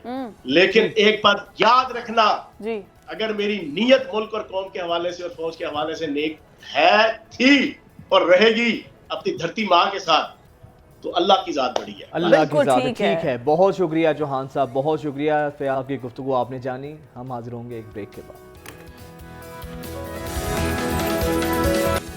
Welcome back. अभी आपको बताते हैं कि एक रिपोर्ट के मुताबिक पाकिस्तान में पहले टॉप पर था जहां पर ज़ियाबीतिस के मरीज़ जो हैं वो सबसे ज़्यादा थे, डायबिटिक, और अभी नौजवानों में ये जो बढ़ता रुझान है, जो हमारा लाइफस्टाइल इतना ख़राब है जिसकी वजह से इस रिपोर्ट के मुताबिक जो पाकिस्तान में तकरीबन 30.8% तक जो नौजवान हैं यानी कि यंगस्टर्स, उनमें डायबिटिक वो पेशेंट्स बहुत ज़्यादा है, डायबिटीज़ है। और हालांकि कहा जाता था कि ये बुढ़ापे में होती है शुगर, लेकिन अब तो ये जवान लोगों में भी होने लग गई है। टोटल 24% जो हमारी आबादी है वो डायबिटीज़ का शिकार है। इसकी वजूहात क्या हैं? आखिर इसके हवाले से बहुत से सवालात भी होते रहे, बातें भी होती रही हैं। कोई कहते हैं कि इसका ताल्लुक डिप्रेशन से होता है, परेशानी से होता है, जो मुल्की हालात हैं हमारे। बट जो भी है, नौजवानों में इतना इस मरज़ का पाए जाना ये किसी बड़ी अलार्मिंग है। इसी पर बात करने के लिए डॉक्टर बिलाल रसूल रामे साहब हमारे साथ मौजूद हैं। डॉक्टर साहब बहुत शुक्रिया, वेलकम टू न्यूज़ मॉर्निंग। मैं पहला सवाल यही पूछना चाहूँगी कि जो बढ़ता रुझान है 24% तक हमारी पॉपुलेशन जो कि डायबिटिक है, फिर 30.8% तक नौजवानों में जो है वो ज़्यादा शुगर की पाई जा रही है, उनके मरीज़ ज़्यादा है, तो आखिर वजह क्या है पाकिस्तान में एकदम से ये 2-3 सालों में इतने ज़्यादा शुगर के पेशेंट्स? अस्सलाम वालेकुम। सबसे पहले मैडम बहुत शुक्रिया मुझे प्रोग्राम में बुलाने के लिए। ये बहुत ही इम्पोर्टेंट टॉपिक है कि हमारे जो शुगर का मामला है, हम दुनिया में फर्स्ट नंबर पे रैंक कर रहे हैं। फर्स्ट नंबर पे रैंक करने के लिए और बहुत अच्छी होनी चाहिए, मगर हमारे यहाँ शुगर की prevalence 30.8%, that is very high. आप देखें कि दुनिया के अंदर हर 10 में से एक बंदा जो है उसको शुगर होती है। पाकिस्तान में अब जो नई स्टडीज आ रही हैं, every fourth person is suffering from diabetes, sugar के मर्ज का वो शिकार हो रहा है। या वो बॉर्डर पे मौजूद है, जिसको हम इम्पेयर्ड ग्लूकोज टॉलरेंस कह रहे हैं, दैट इज वेरी हाई। आप ये देखेंगे इसके बाद जो नेक्स्ट नंबर पे कंट्री आती है that is Kuwait, that is 24%, और हमारे ब्रदर जो कंट्री है बांग्लादेश, दैट इज जस्ट 14%। तो ये जो चीज इतनी ज्यादा प्रेवलेंस आ रही है, इसका हमारा बजट के ऊपर कितना गहरा इम्पैक्ट आता है। 2021 में जो पाकिस्तानी गवर्नमेंट ने जो बजट यूज किया शुगर के मरीजों को इलाज के लिए, दैट इज $2.6 बिलियन। इतना ज्यादा बजट है जो कि गवर्नमेंट का इसके ऊपर यूटिलाइज हो रहा है। इसकी वजूहात के ऊपर अगर हम बात करें तो सबसे इम्पोर्टेंट वजह हमारी पिछले कुछ अरसे में लिखी गई है, लास्ट 10 to 15 ईयर्स के अंदर लोग जो देही इलाकों को छोड़कर शहरी इलाकों में शिफ्ट हुए हैं, अर्बनाइजेशन जिसे हम कहते हैं, इससे हमारा लाइफस्टाइल बहुत ज्यादा चेंज हो गया है। जब हम गांव में रहते हैं तो हमारी फिजिकल एक्सर्शन जो है, जो हमारी एक्सरसाइज है, जो हमारी मूवमेंट है, वो बहुत ज्यादा होती है। बट आप शहरी इलाकों में देखेंगे जो भी जॉब्स हैं या जो भी बिजनेसेस हैं, उनके अंदर सेडेंटरी लाइफस्टाइल है, सारा दिन हम बैठे रहते हैं, हमारी एक्सरसाइज कोई नहीं है। आप देखेंगे कि शॉपिंग मॉल्स में या किसी ऐसी जगह पे तो हम बहुत ज्यादा पाए जाएंगे, मगर जिम्स के अंदर या सुबह सुबह एक्सरसाइज या वॉक करने के लिए हमारी कोई तवज्जो नहीं। That is one of the most important factor. दूसरा देखेंगे कि हमारे इसी लाइफस्टाइल की वजह से जो वेट का एक टेंडेंसी आ रही है, ओवरवेट लोग, ओबेसिटी बहुत ज्यादा बढ़ती जा रही है। तो इस ओबेसिटी की वजह से जो है हमारा सब लोगों का जो इंसिडेंस है शुगर की तरफ मूव करने का, वो बढ़ता जा रहा है। फिर एक बहुत इंपॉर्टेंट फैक्टर हमारी डाइट है। डाइट हमारी, आप देखेंगे कि रात 12 बजे 1 बजे हमने सबसे कॉल करनी है मैकडोनल्ड्स को, KFC को, एक बर्गर डिलीवर कर। तो कहा यह जाता है कि 8 बजे के बाद हमें कुछ भी खाना नहीं चाहिए, मगर हमारा जो खाना है एक तो वो बहुत लेट नाइट तक होता है, अक्सर 12-1-2 बजे तक होता है। 12 बजे तो डिनर होता है यहाँ पर। वो हेल्दी, जी एग्जैक्टली बिल्कुल आपसे फरमा। तो एक तो हमारा खाना बहुत लेट हो गया, दूसरा उसमें जो खाने की टाइप है वो बिल्कुल तब्दील हो गई है। पहले हम फ्रूट्स और वेजिटेबल्स पे बहुत ज्यादा फोकस करते थे, अब अगर हम देखें तो हमारा जो फास्ट फूड का यूटिलाइजेशन है और जो हमारी जो ड्रिंक्स हैं, फिजी ड्रिंक्स हैं, जो उनकी यूटिलाइजेशन है, जिस तरह हम ये कोल्ड इस्तेमाल करते हैं, junk foods and cold drinks, ये 2 फैक्टर इतने इंपॉर्टेंट है, इन्होंने हमारी टोटल लाइफस्टाइल को ही चेंज कर दिया है। अच्छा, जो शुगर टाइप्स है, आपको टाइप 1 शुगर है या टाइप 2 शुगर है, इसके बारे में बताइए। आखिर ये इसकी कितनी टाइप्स हैं और ये टाइप 1 टाइप 2 ये किस एज ग्रुप को होती है, किस तरह होती है? शुगर की टाइप्स तो काफी ज्यादा हैं, बड़ी टाइप्स 2 हैं। एक टाइप 1 डायबिटीज है जो कि छोटी उम्र में होती है, एक टाइप 2 डायबिटीज है जो कि ओल्ड एजेस में होती है। टाइप 1 डायबिटीज के अंदर होता यह है कि बेसिकली शुगर की प्रोडक्शन जो हमारे जो जिस्म के अंदर इंसुलिन है वो नहीं बन रही होती। जब इंसुलिन नहीं बन रही होती तो इंसुलिन की हमें बाहर से यूटिलाइजेशन की जरूरत पड़ती है। तो छोटी उम्र में जितनी लोगों को भी शुगर होती है उसके अंदर अर्ली हमें इंसुलिन ही से स्टार्ट करना पड़ता है इलाज का। और टाइप 2 डायबिटीज जो है उसमें इंसुलिन मौजूद होती है, मगर इंसुलिन ठीक से काम नहीं कर रही होती। उसमें कई दफा हमें मेडिसिन के साथ भी हम इलाज करते हैं, लेटर ऑन हमें इंसुलिन शुरू करनी पड़ती है, कई दफा हमें अर्ली भी इंसुलिन का इस्तेमाल करना पड़ता है। वैसे शुगर की कुछ और किस्में भी हैं, स्पेशली जो हमल के दौरान शुगर होती है जिसको हम गेस्टेशनल डायबिटीज कहते हैं, that is very common now. और इसी शुगर के साथ जो बच्चे की परवरिश और नशोनुमा है उसके अंदर भी बहुत ज्यादा गहरे इम्पैक्ट्स आते हैं अगर शुगर जो हमल के दौरान हो रही है वो कंट्रोल ना रहे तो।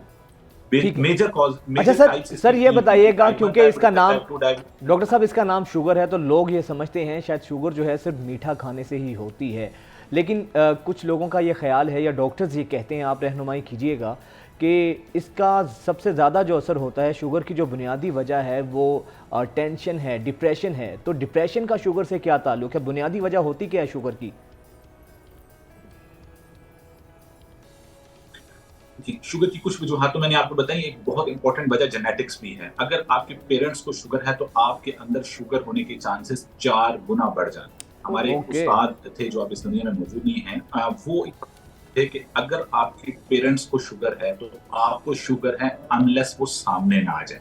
मकसद ये है कहने का कि अगर पेरेंट्स या सिबलिंग्स में से किसी को शुगर है तो हमें अर्ली ही प्रिकॉशंस शुरू कर देनी चाहिए। हमें बहुत अर्ली अपने लाइफस्टाइल को, अपने वेट को कंट्रोल कर लेना चाहिए, अपनी वॉक को ऐड कर लेना चाहिए। मिनिमम 15 मिनट्स पर 10 से 15 मिनट हमें वॉक, और हमें फिजी ड्रिंक्स स्पेशली जो कोल्ड ड्रिंक्स हैं उनको अवॉइड करना अर्ली शुरू कर देना चाहिए। वैसे भी ये सेहत के लिए ठीक नहीं है, वैसे भी ये जनरली सेहत के लिए ठीक नहीं है। तो आगे चलते हैं, आपने जो टेंशन की बात की, टेंशन इज वन, जो डिप्रेशन है ये इनडायरेक्ट वे में शुगर की वजह बनती है। जो अभी हमने बात की कि जब डिप्रेशन में बंदा जाता है तो वो सोशल लाइफ से हट जाता है, अलहदा एक लाइफ गुजारना शुरू कर देता है।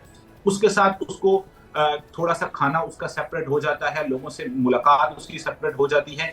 That can lead to some kind of sedentary हो जाना भी हम बात करें। डेफिनेटली जो एक्टिव बंदा होगा वही वॉक का, वही जिम जाएगा। जब आप डिप्रेशन में होंगे तो आप ये चीजें भी नहीं करेंगे, तो वो इनडायरेक्ट वे में चीजें एड अप होते होते वो शुगर की वजह बन जाती है। बहुत ज्यादा direct impact down the list एक कॉजेज जो है वो ये भी होती है। एक चीज जो बहुत इंपॉर्टेंट है, जो चीजें हम शुगर के अंदर अवॉइड करवाते हैं लोगों को, वो नॉर्मली भी कोई हेल्दी चीजें नहीं है। लाइक हम कहते हैं चाय में चीनी, डब्बे वाला जूस, मीठे मशरूबात और cold drinks, Pepsi, Coke, Sprite, इनको अवॉइड करें। बेकरी की चीजें हम कहते हैं चॉकलेट, टॉफियां, मीठी खीर, मीठी, ये चीजों को अवॉइड करें। ये चीजें वैसे भी कोई बहुत अच्छी चीजें नहीं हैं। एक इंसान से पूछा गया कि आपकी जिंदगी इतनी ज्यादा, माशाल्लाह आप 80 ईयर से अबव चल रहे हैं, तो आपकी इतनी बड़ी जिंदगी का राज क्या है? उन्होंने कहा जी मुझे 20 साल की उम्र में शुगर हो गई। तो बड़ी हैरानगी की बात है। हम अक्सर सुनते हैं कि जिन लोगों को शुगर हो जाती है उनको आंखों का मसला, दिल का मसला, गुर्दे का मसला होना शुरू हो जाता है। उन्होंने कहा जी तब मुझे पता चला था कि जिंदगी में क्या खाना चाहिए और क्या नहीं खाना चाहिए। That was the time जो मेरी जिंदगी में लाइफस्टाइल। बट सर आगे प्रिकॉशंस मतलब हम मेजरमेंट्स ले कह सकते हैं। एक तो ये कि टेस्ट शुगर का कितनी देर में करवा लेना चाहिए है जिनको शुगर है या नहीं है, और दूसरा ये कि अब जिनको शुगर है वो मीठा खाने से बाज तो आते नहीं है, तो उसके अलावा किस तरह से क्या प्रिकॉशंस है कि अगर किसी की शुगर को कंट्रोल करना है तो किस तरह से किया जा सकता है? सबसे पहले ये है कि अगर शुगर हो गई है तो डेफिनेटली अच्छे डायबिटोलॉजिस्ट, शुगर माहिर इमराजी शुगर से अपना प्रॉपर फॉलोअप रखना बहुत ज्यादा जरूरी है। उसमें जो कुछ टेस्ट हैं, कुछ बहुत बेसिक टेस्ट हैं, कुछ टेस्ट हैं जो कि 3 माह के बाद एक शुगर का टेस्ट है जिसको HbA1c लेवल कहते हैं। वो आपको 7 से नीचे, कुछ गाइडलाइन में 6.5 से नीचे रखना जरूरी है। ये दैट एक्चुअली शोज कि आपकी शुगर अच्छी कंट्रोल्ड है। डेली के फॉलोअप के लिए आपको फास्टिंग यानी कि नाश्ते से पहले शुगर का जो कंट्रोल है वो हमें उसको देखना होगा कि वो 100 से नीचे होना चाहिए, और नाश्ते के 2 घंटे बाद जो शुगर है दैट शुड बी बिलो 140। ये 2 चीजें हमारी मेंटेन, वो हम रेगुलर फॉलोअप के तौर पर भी उसको एडजस्ट कर सकते हैं, उसको उसकी बेस पर हम अपना डिसीजन कर सकते हैं। फिर ये है कि एक जो इम्पोर्टेंट कॉम्प्लिकेशन जो कि शुगर की हमारे जिस्म पे आती है, आंखों के ऊपर आती है, तो आंखों का मुआयना साल में 1 मरतबा ताकि पर्दे के ऊपर जो चेंजेस आती है जिसको हम डायबिटिक रेटिनोपैथी कहते हैं, एक अच्छे ऑफ्थेल्मोलॉजिस्ट से करवाना जरूरी है। दिल का जो मुआयना है उसके लिए ECG बेसिकली जो दिल की पट्टी होती है वो करवाना, और एक्सरे से हम उसको साल में 1 दफा फॉलो अप कर सकते हैं। Kidney is one of the most important factors. Sugar की 40% केसेस में किडनी की फेलियर होने के चांसेस होते हैं, तो उसके लिए गुर्दे का टेस्ट जिसमें खून से जो लिया जाता है सीरम क्रेटिनिन, और यूरिन से जो लिया जाता है यूरिन फॉर माइक्रोएल्ब्यूमिन, ये करवाना मिनिमम 6 मंथ्स के बाद 1 दफा बहुत जरूरी है। और लास्ट थिंग जो बड़ी इंपॉर्टेंट है वो ये है कि पाँव का मुआयना शुगर का बहुत इंपॉर्टेंट फैक्टर है। कहा यह जाता है कि शुगर के मरीज का पाँव का मुआयना उसके चेहरे के मुआयने जितना इंपॉर्टेंट होता है।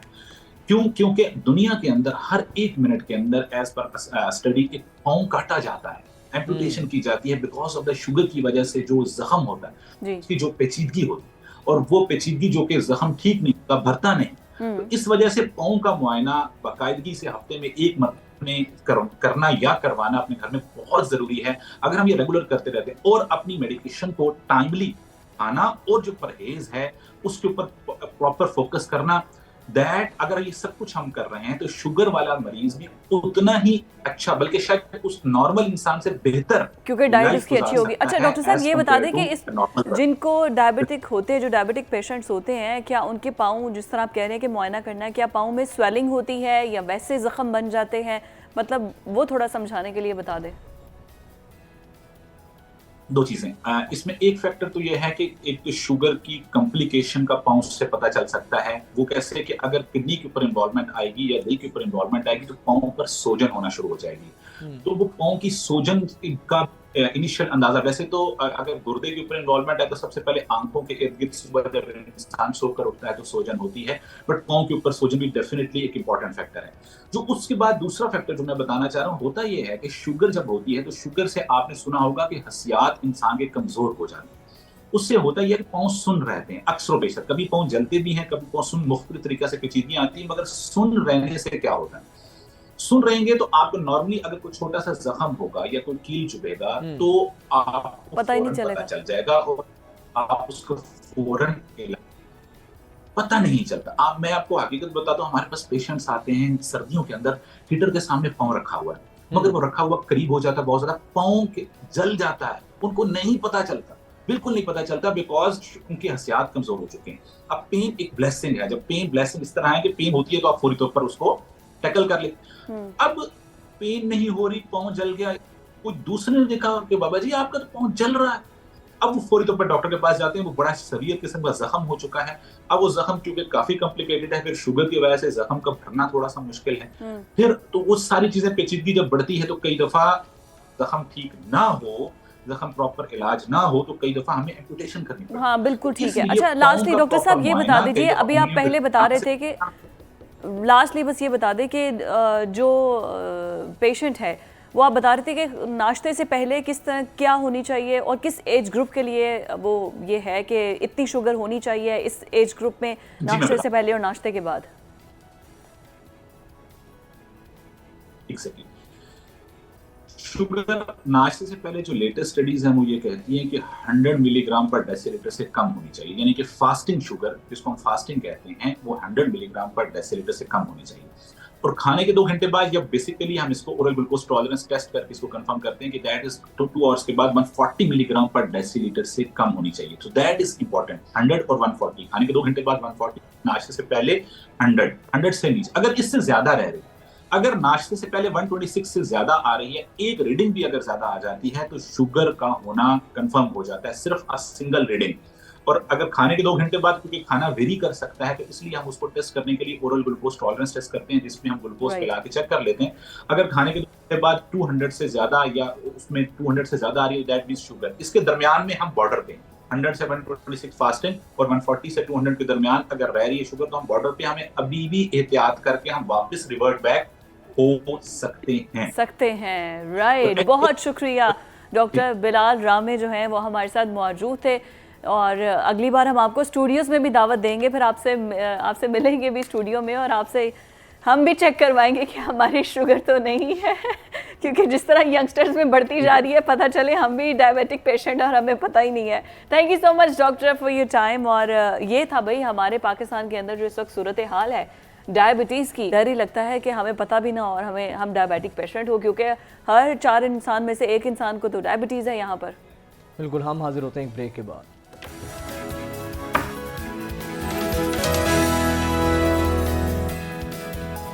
Welcome back. कुछ खेल की बात करते हैं तो पहले तो कल तक तो हमें ये खुशी नज़र आ रही थी कि पाकिस्तान और इंडिया ने रजामंदी जाहिर कर दी है, एशिया जो कप होने जा रहा है उसके लिए हाइब्रिड मॉडल को एक्सेप्ट कर लिया गया है और अब पाकिस्तान और इंडिया जो है वो मैचेस देखे भी जाएंगे, लोग महसूस भी हो सकेंगे।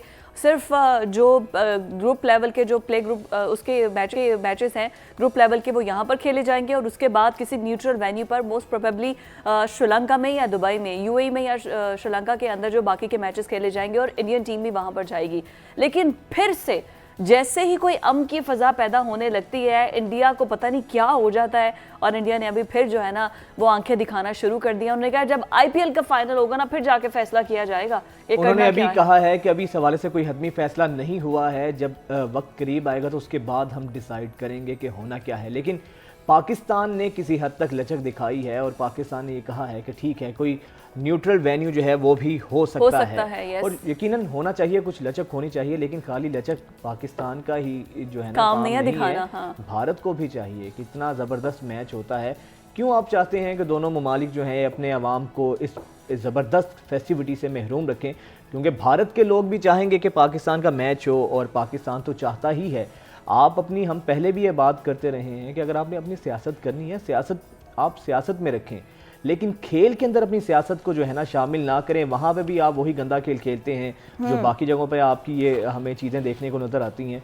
तो भारत को अब तो खैर इस बात पे तय हो चुका है, ये तो फाइनल है कि भारत किसी भी तौर पे पाकिस्तान आने को रजामंद नहीं। क्यों डरते हैं वैसे इतने भारतीय क्रिकेट टीम, भारतीय हुकूमत? डरते नहीं है, बट पाकिस्तान को वो चाहते नहीं है ना, कोई इकोनॉमिकली पाकिस्तान को भी कुछ उसका कोई फायदा हो मिल जाए, या फिर कोई पाकिस्तान के जो लोग हैं इस हवाले वो अपनी हुकूमत को खुश करने के लिए ये चाहते हैं कि ताकि हम बाहर ही रखें, पाकिस्तान को किसी किस्म का फायदा नहीं देना। वो अभी इनके लिए तो हमारे बाबर आजम और रिजवान ही बहुत हैं जिन्होंने आउट हुए बगैर इंडिया को ऐसे आउट क्लास आउट कर दिया था कि बगैर किसी विकेट के हमने टारगेट अचीव कर लिया था। तो मुझे लगता है उसके बाद से ना ये बाबर और रिजवान ने ऐसी दहशत बिठाई है कि बेचारे कहते हैं कि यहाँ इनके ग्राउंड में आकर इतने जलील हो गए ना, तो पता नहीं क्राउड हमारा क्या हाल कर लेकिन ये अनफॉर्चुनेट है, अलमिया है ना कि खेल को भी आप सियासत के अंदर कर रहे हैं। अगर न्यूजीलैंड यहाँ पर आ सकती है, इंग्लैंड आ सकती है, तो भारत को क्या मसला है? ये सिर्फ भारत ने हमेशा लुट तलना होता है। इंटरनेशनल प्लेयर्स कैसे बड़े बड़े प्लेयर्स आते हैं क्या उनको, और फिर उनको प्रेसिडेंट लेवल का जो है वो स्टेटस दिया जाता है, उस तरह सिक्योरिटी प्रोटोकॉल दिया जाता है, स्टेट गैस का प्रोटोकॉल दिया जाता है, सिक्योरिटी के हवाले से हर चीज को जो है मद्देनजर रखा जाता है। लेकिन मेरा अभी भी गिला यही है,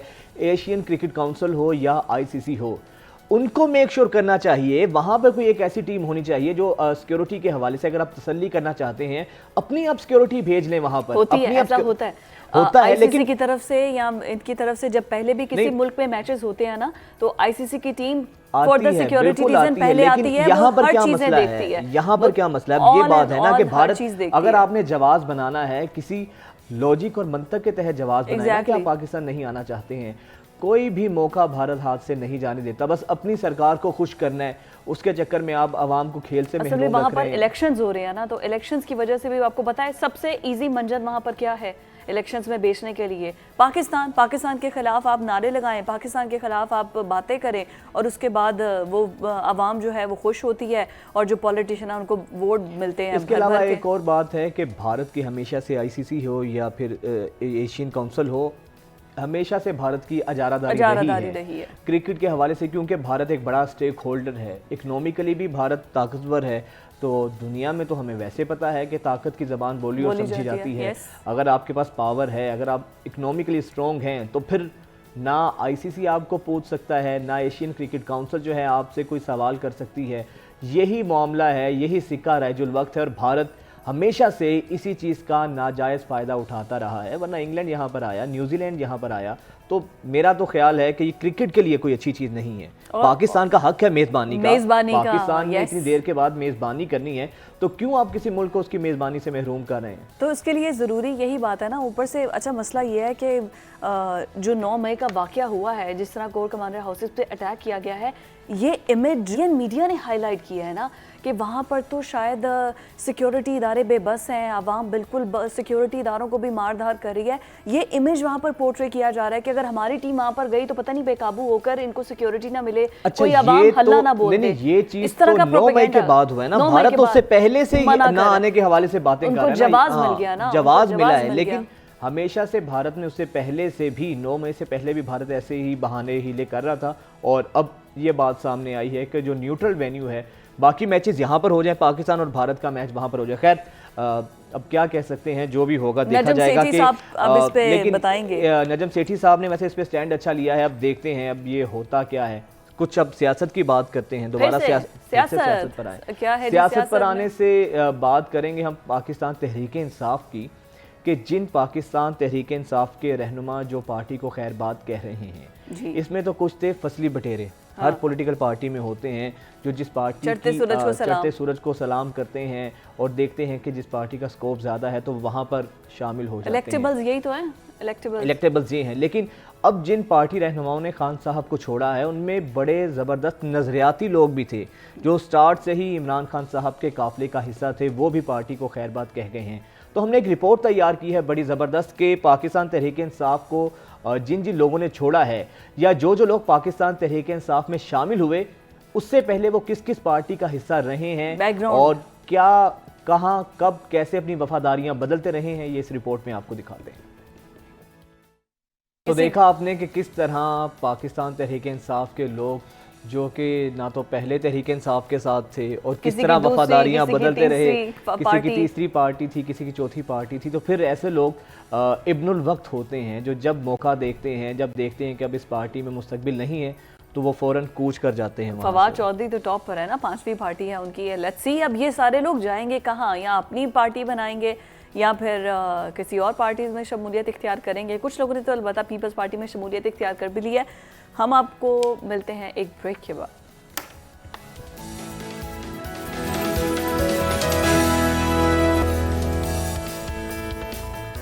एक दफ़ा फिर से आपको खुशामदीद कहेंगे। और नाजरीन, पाकिस्तान के जो हालात हैं, हमारी इकनॉमिकल जो सिचुएशन है, उसको देखते हुए जो हमारे नौजवान हैं वो बहुत बड़ी तादाद में बाहर के ममालिक का रुख कर रहे हैं हसूल रोज़गार के लिए, अपने मुआश के लिए।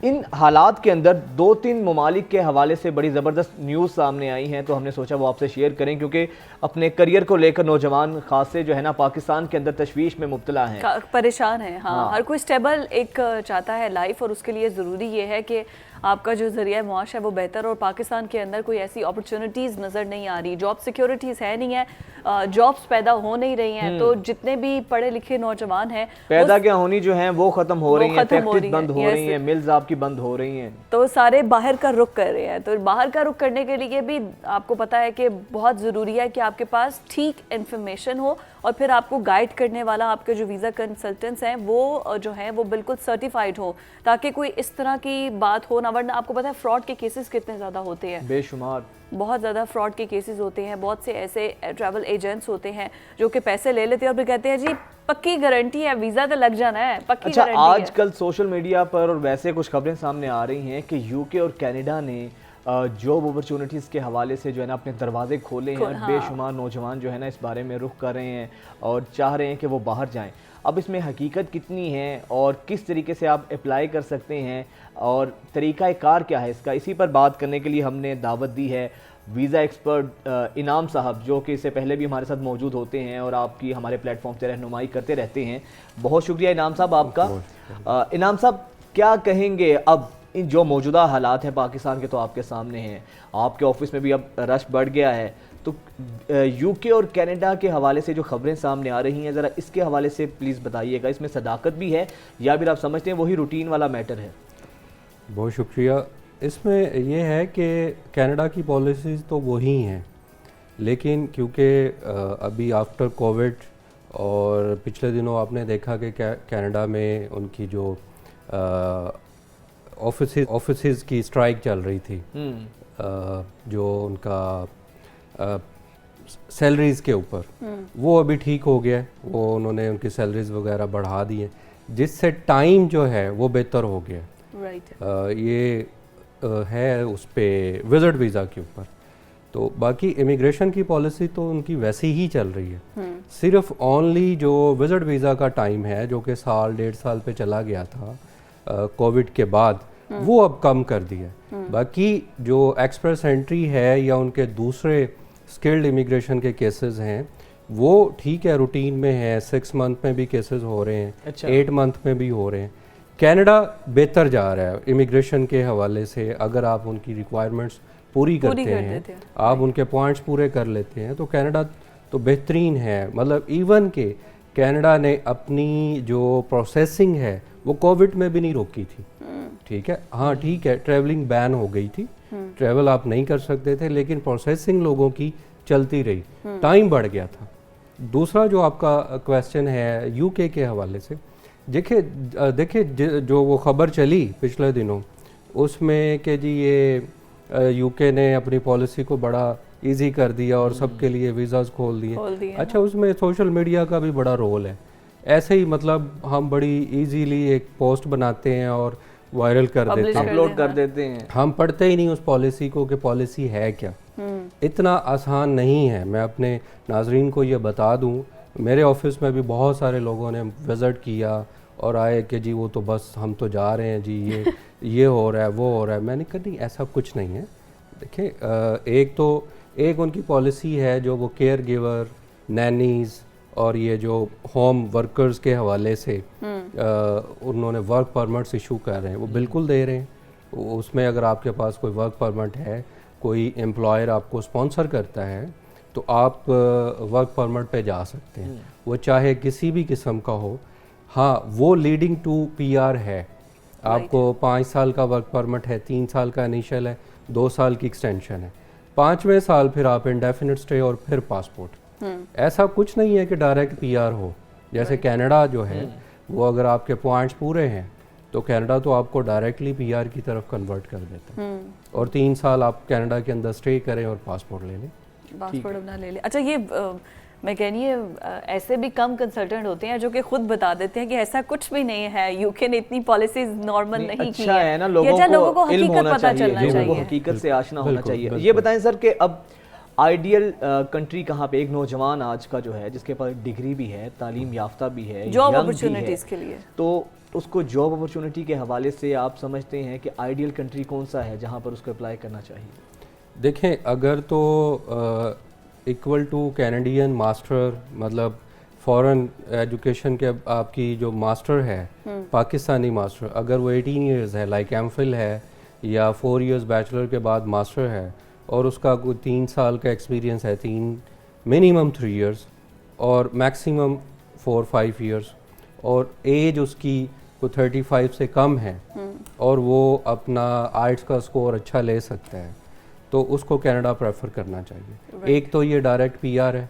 अब एक बंदा अगर जाता है उसको ये इशू नहीं होगा कि वो सेटल कैसे होना है, उसने फीसिस पे करनी है या किसी को वर्क परमिट की तलवार उसके ऊपर लटकती रहेगी कि जी इसका ये वर्क परमिट ख़त्म हो जाएगा तो ये वापस है। डायरेक्ट पीआर है, ठीक है, और बड़े ही चीप पैसों में आप कनाडा की इमिग्रेशन ले सकते हैं। अच्छा, ना सिर्फ आप बल्कि आपकी स्पाउस, कल को अगर आप मैरिड होते हैं स्पाउस भी जा सकती है और अंडर 19 बहन भाई भी जा सकते हैं, पेरेंट्स को भी आप स्पॉन्सर कर सकते हैं। तो ये सबसे पहले तो कनाडा है। हाँ, अगर किसी के पॉइंट्स पूरे नहीं होते कनाडा के हवाले से, लाइक अगर कोई फ्रेश ग्रेजुएट है पाकिस्तान से या इंटर की डिग्री है, तो इस वक्त जो है यूके की वीज़ा पॉलिसी फॉर स्टूडेंट्स वो 100% है। अगर किसी यूनिवर्सिटी कॉलेज ने उसको एडमिशन दे दिया है और होम ऑफिस की तरफ से उसको कैश लेटर भी इशू हो गया है, तो वो अपना वीज़ा उसका 100% है। अच्छा, वो अपनी वहाँ से मास्टर डिग्री कंप्लीट करे, देन कनाडा की तरफ चला जाए या यूके के अंदर को वर्क परमिट पे कन्वर्ट। इन तमाम चीज़ों में बैंक स्टेटमेंट कितनी मैटर करती है? क्योंकि ये एक बहुत डिबेट होती है कि लोग कहते हैं कि हमारे पास है तो सही, एजुकेशन भी है, तमाम तकाज़ों पे भी हम पूरा उतरते हैं, लेकिन बैंक स्टेटमेंट इतनी हमारे पास जो है ना वो ज़बरदस्त नहीं है कि जिसकी वजह से हमारा कोई ना कोई मसला होता है। तो आप इसमें ज़रा गाइडेंस कीजिएगा हमारी। जी, ये अक्सर क्वेश्चन मुझसे भी होता है। देखें, बैंक स्टेटमेंट का एक फार्मूला यूके होम ऑफिस ने रखा है कि आपकी यूनिवर्सिटी की ट्यूशन फ़ी कितनी है, आपने पाकिस्तान से एक सेमेस्टर की पे कर दी, जो रिमेनिंग फ़ीस है और जो उसका लिविंग कॉस्ट है 1 साल का, ठीक है। अब लिविंग कॉस्ट में भी अगर वो लंदन में जा रहा है तो उसकी लिविंग कॉस्ट डिफरेंट है, अगर वो लंदन से बाहर है तो उसकी लिविंग कॉस्ट डिफरेंट है। इन दोनों चीज़ों को मिक्स करके आप कैलकुलेट करें और फिर जो आपके पॉइंट्स वो अमाउंट बनती है उसकी 28 डेज की बैंक स्टेटमेंट चाहिए। उसकी 28 मतलब 1 मंथ के ओनली 28 डेज, यस। लेकिन आई थिंक विजिट के लिए ज़्यादा मैटर करती है बैंक जी। विजिट जो है, विजिट के मामला बिल्कुल डिफरेंट है। विजिट में जो एम्बेसीज हैं या वीज़ा ऑफिसर है वो ये देखता है कि आप पाकिस्तान में सोशली कितने इन्वॉल्व हैं, आप यहाँ पे स्ट्रॉन्ग कितने हैं, फाइनेंशियली भी, यस। उसमें लास्ट 6 मंथ की बैंक स्टेटमेंट चाहिए और जो भी आपके अकाउंट में ट्रांजैक्शंस हुई हैं, लाइक आपके पास कि पैसे कहीं से आए हैं या आपने किसी को भेजे हैं, आपके पास वो पूरा प्रूफ होना चाहिए, प्रूफ ऑफ इनकम होना चाहिए। आपको ये बताना है कि ये पैसे कहाँ से आए और किसको आपने ट्रांसफ़र किए। बिल्कुल ठीक। अच्छा, राणा इमरान साहब, ये बताइएगा कि बहुत से ऐसे लोग हैं जो वर्क परमिट के लिए बहुत ज़्यादा डेस्परेट होते हैं कि हमें वर्क परमिट जो है वो किसी तरह से मिल जाए, और फिर वहाँ पर बैठे हुए हमने नहीं देखा कि वो कंपनीज रजिस्टर्ड हैं या नहीं हैं, और वो कहते हैं कि आप हमें इतने $10,000 दे दें या $20,000 दे दें और हम आपको वो वर्क परमिट दे देते हैं और उसके बाद आप गो थ्रू कर लीजिएगा। एक तो पहले ये बताएगा कि उसके डॉक्यूमेंट्स कितने होते हैं, क्योंकि ऑब्वियसली कोई भी गवर्नमेंट होगी वो इन्वॉल्व तो होगी ना, गवर्नमेंट की तरफ से भी होगा और कंपनी की तरफ से भी कुछ लेटर्स होंगे, और कितने रुपए में वर्क परमिट अगर कोई होता भी है, खरीदता भी है इस तरह आप कनाडा की बात कर रही हैं? कनाडा या अमेरिका या इंग्लैंड, हाँ, कोई भी देखें मोस्ट ऑफ द टाइम होता कनाडा में। मैं पहले बता चुका हूँ कि जितना सोशल मीडिया पे ये हाईलाइट किया जाता है कि जब वर्क परमिट इतने कनाडा ने इशू कर दिए और ये वो, ऐसा कुछ नहीं होता। ना ही इस तरह से वर्क परमिट इशू होते। जब भी कोई वर्क परमिट इशू होगा वो उस पर्सन के नाम से होगा। उसका एक पूरा तरीक़ाकार है। पहले एड्स चलती हैं न्यूज़पेपर में और उस कंपनी को अपने आप को क्वालिफाई करवाना पड़ता है। फिर वो कंपनी इनके नाम ऑफ़र लेटर देगी, ये साइन करेंगे, देन फिर government Canada work permit issue करेगी। ठीक है, ऐसे कोई हवा में नहीं होता। और खुदारा ये ज़रूर देखा करें कि ये जेन्युइन है या नहीं है। और आप ये जो साल 2-2 साल से कंपनीज आके बैठी हैं और आपको कहती हैं जी हमारे पास इतने वर्क परमिट्स हैं, इतने ये, ऐसा कुछ नहीं है। पहले उनकी रिप्यूट चेक करें कि ये जो ट्रैवल एजेंट्स की आप बात कर रहे हैं, जो कि कंपनीज यहाँ पे खोल के बैठी। जी बिल्कुल, ट्रैवल एजेंट है या ये जो कंसल्टेंसी फर्म्स हैं जो आपको कहती हैं कि जी हमारे पास कनाडा के वर्क परमिट हैं और ऐसा, उसको पहले से चेक करें कि कोई इसके थ्रू किसी को ये वर्क परमिट मिला है।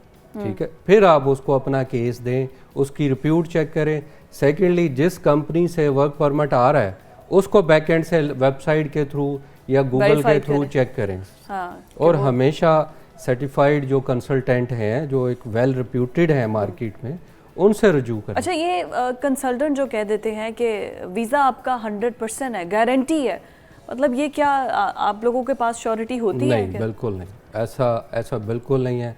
हम कभी भी बीइंग ए लॉयर या बीइंग ए मेरी लॉ फर्म कभी भी हम नहीं कहते कि जी वीज़ा 100% है।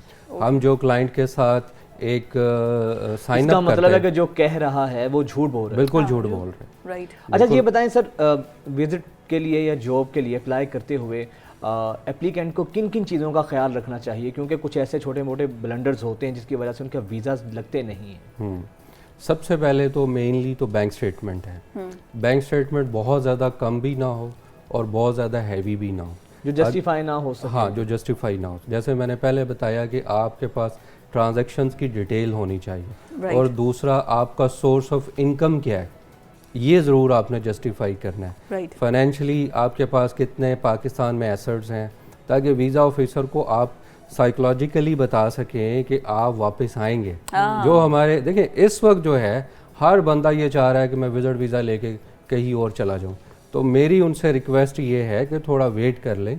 हमारे मुल्क की हालात इतने अच्छे नहीं हैं, बहुत सारे वीज़ाज़ इस वजह से रिजेक्ट हो रहे हैं कि हमारे मुल्क की हालात अच्छे नहीं हैं। तो हालांकि केस वर्कर उसको वीज़ा देना चाह रहा होता है लेकिन वो शायद ना दे।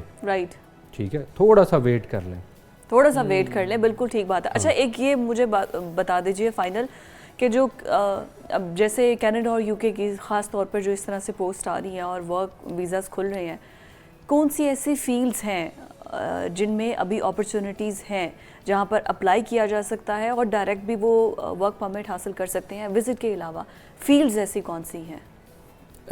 वर्क परमिट तो ये यूके में ही ज़्यादा चल रहे हैं इस वक्त। और किन फील्ड्स में? उसमें ये होम वर्कर्स, ये नैनीज, केयर गिवर्स, ये जो घरों में लोग काम करते हैं, इसमें बहुत ज़्यादा है। लेबर में बहुत ज़्यादा है, लाइक इलेक्ट्रिशियन है, प्लम्बर है, इस तरह की। मतलब यूके में, क्योंकि जब से यूके ब्रेक्जिट हुआ है यूरोपीय यूनियन से, तो अब वहाँ जॉब अपॉर्चुनिटीज़ निकल रही हैं। इवन के हमारे स्टूडेंट्स को भी जॉब मिल रही हैं। जो लोग ये कहते हैं जी स्टूडेंट्स को वहाँ जॉब नहीं मिल रही है, ऐसा कुछ नहीं है। मैं देख रहा हूँ कि स्टूडेंट्स वहाँ पे अच्छी अर्निंग कर रहे हैं, अपनी फीसिस वगैरह में हेल्प, मतलब बहुत ज़्यादा तो नहीं लेकिन अपना गुजारा वो लोग कर लेते हैं जो पहले नहीं था, सर्वाइवल हो जाता है। सेकेंडली, कनाडा में अगर आपके पास डॉक्टर्स हैं, फार्मासिस्ट हैं और ये टीचर्स हैं या हेल्थ मैनेजर्स हैं, जैसे मैंने बताया कि अगर आपके पॉइंट्स बहुत ज़्यादा हैवी नहीं है कनाडा में, आपको प्रोविंशियल लेवल पे, सूबाई लेवल पे भी कनाडा की इमिग्रेशन करवाई जा सकती है। हेल्थ मैनेजर्स उन्हें चाहिए, ऑफिस मैनेजर्स चाहिए, इस तरह के लोग जो हैं, एटलीस्ट कोई ब्लू कॉलर लोग जो कम से कम ज़्यादा मोस्टली हेल्थ सेक्टर में हेल्थ सेक्टर में बहुत ज़्यादा डिमांड है आफ्टर कोविड। अच्छा, वो कनाडा में भी है, वो अमेरिका में भी है, यूके में भी है। हाँ, हेल्थ तो ऐसा डिपार्टमेंट है, मेरा ख्याल है कि दुनिया का कोई ऐसा कंट्री नहीं होगा जहाँ पर इसकी डिमांड ना हो। जी, नर्सेज वगैरह और बाकी डॉक्टर्स, नर्सेज की काफ़ी डिमांड है। यूके में ख़ास तौर पे, आयरलैंड में है। ओके, ठीक है, लेकिन बात वही है कि सबसे पहले वेबसाइट, हर चीज़ अवेलेबल है। मुझे तो ऐसा लगता है कि सबसे ज़्यादा ना आई गेस ब्यूटी में ना बाहर नेल्स के, नेल आर्ट्स के, फैशन के और मेकअप के, उनकी तो सबसे ज़्यादा, क्योंकि वहाँ पर सबसे ज़्यादा रश मैंने मॉल्स में यहीं पर देखा है। तो हमारे जो मेकअप आर्टिस्ट हैं जो इस इंडस्ट्री से रिलेटेड हैं, क्या उनके लिए भी इस तरह से कोई अपॉर्चुनिटीज़ आती है? जी बिल्कुल, यूके में है, कनाडा में भी है। ओके, अगर आप उनके पॉइंट्स पूरे करते हैं या सेल्फ एम्प्लॉयमेंट के तौर पे आप कनाडा में अप्लाई करना लेकिन आपको वहाँ से सर्टिफाइड होना पड़ता है या यहाँ के भी? आपको पॉइंट्स पूरे करने पड़ते हैं, आइट्स का टेस्ट देना पड़ता है। वहाँ जाके अगर आपकी इमिग्रेशन हो गई है तो फिर जाके आपको कुछ छोटा मोटा कोर्स करना पड़ता है। हाँ, फिर कोर्स करना पड़ता है। लेकिन आप किसी के अंडर रह के काम कर सकते हैं। अगर आपके पास कोई सीनियर है तो उसके साथ अंडर रह के आप एसोसिएट होके किसी के साथ। एसोसिएट होके, ठीक है। बहुत शुक्रिया इनाम साहब, बहुत शुक्रिया आपके कीमती वक्त का। तो हमने ये चाहा कि जो नौजवान बाहर जाना चाहते हैं तो वो किसी लोगों के हत्थे ना चढ़ जाएं, बाकायदा गाइडेंस होनी चाहिए। इसीलिए हमने आज का ये सेगमेंट रखा। हमें इजाज़त दीजिए, इंशाल्लाह अगले हफ्ते आपसे मुलाकात होगी। अल्लाह हाफ़िज़।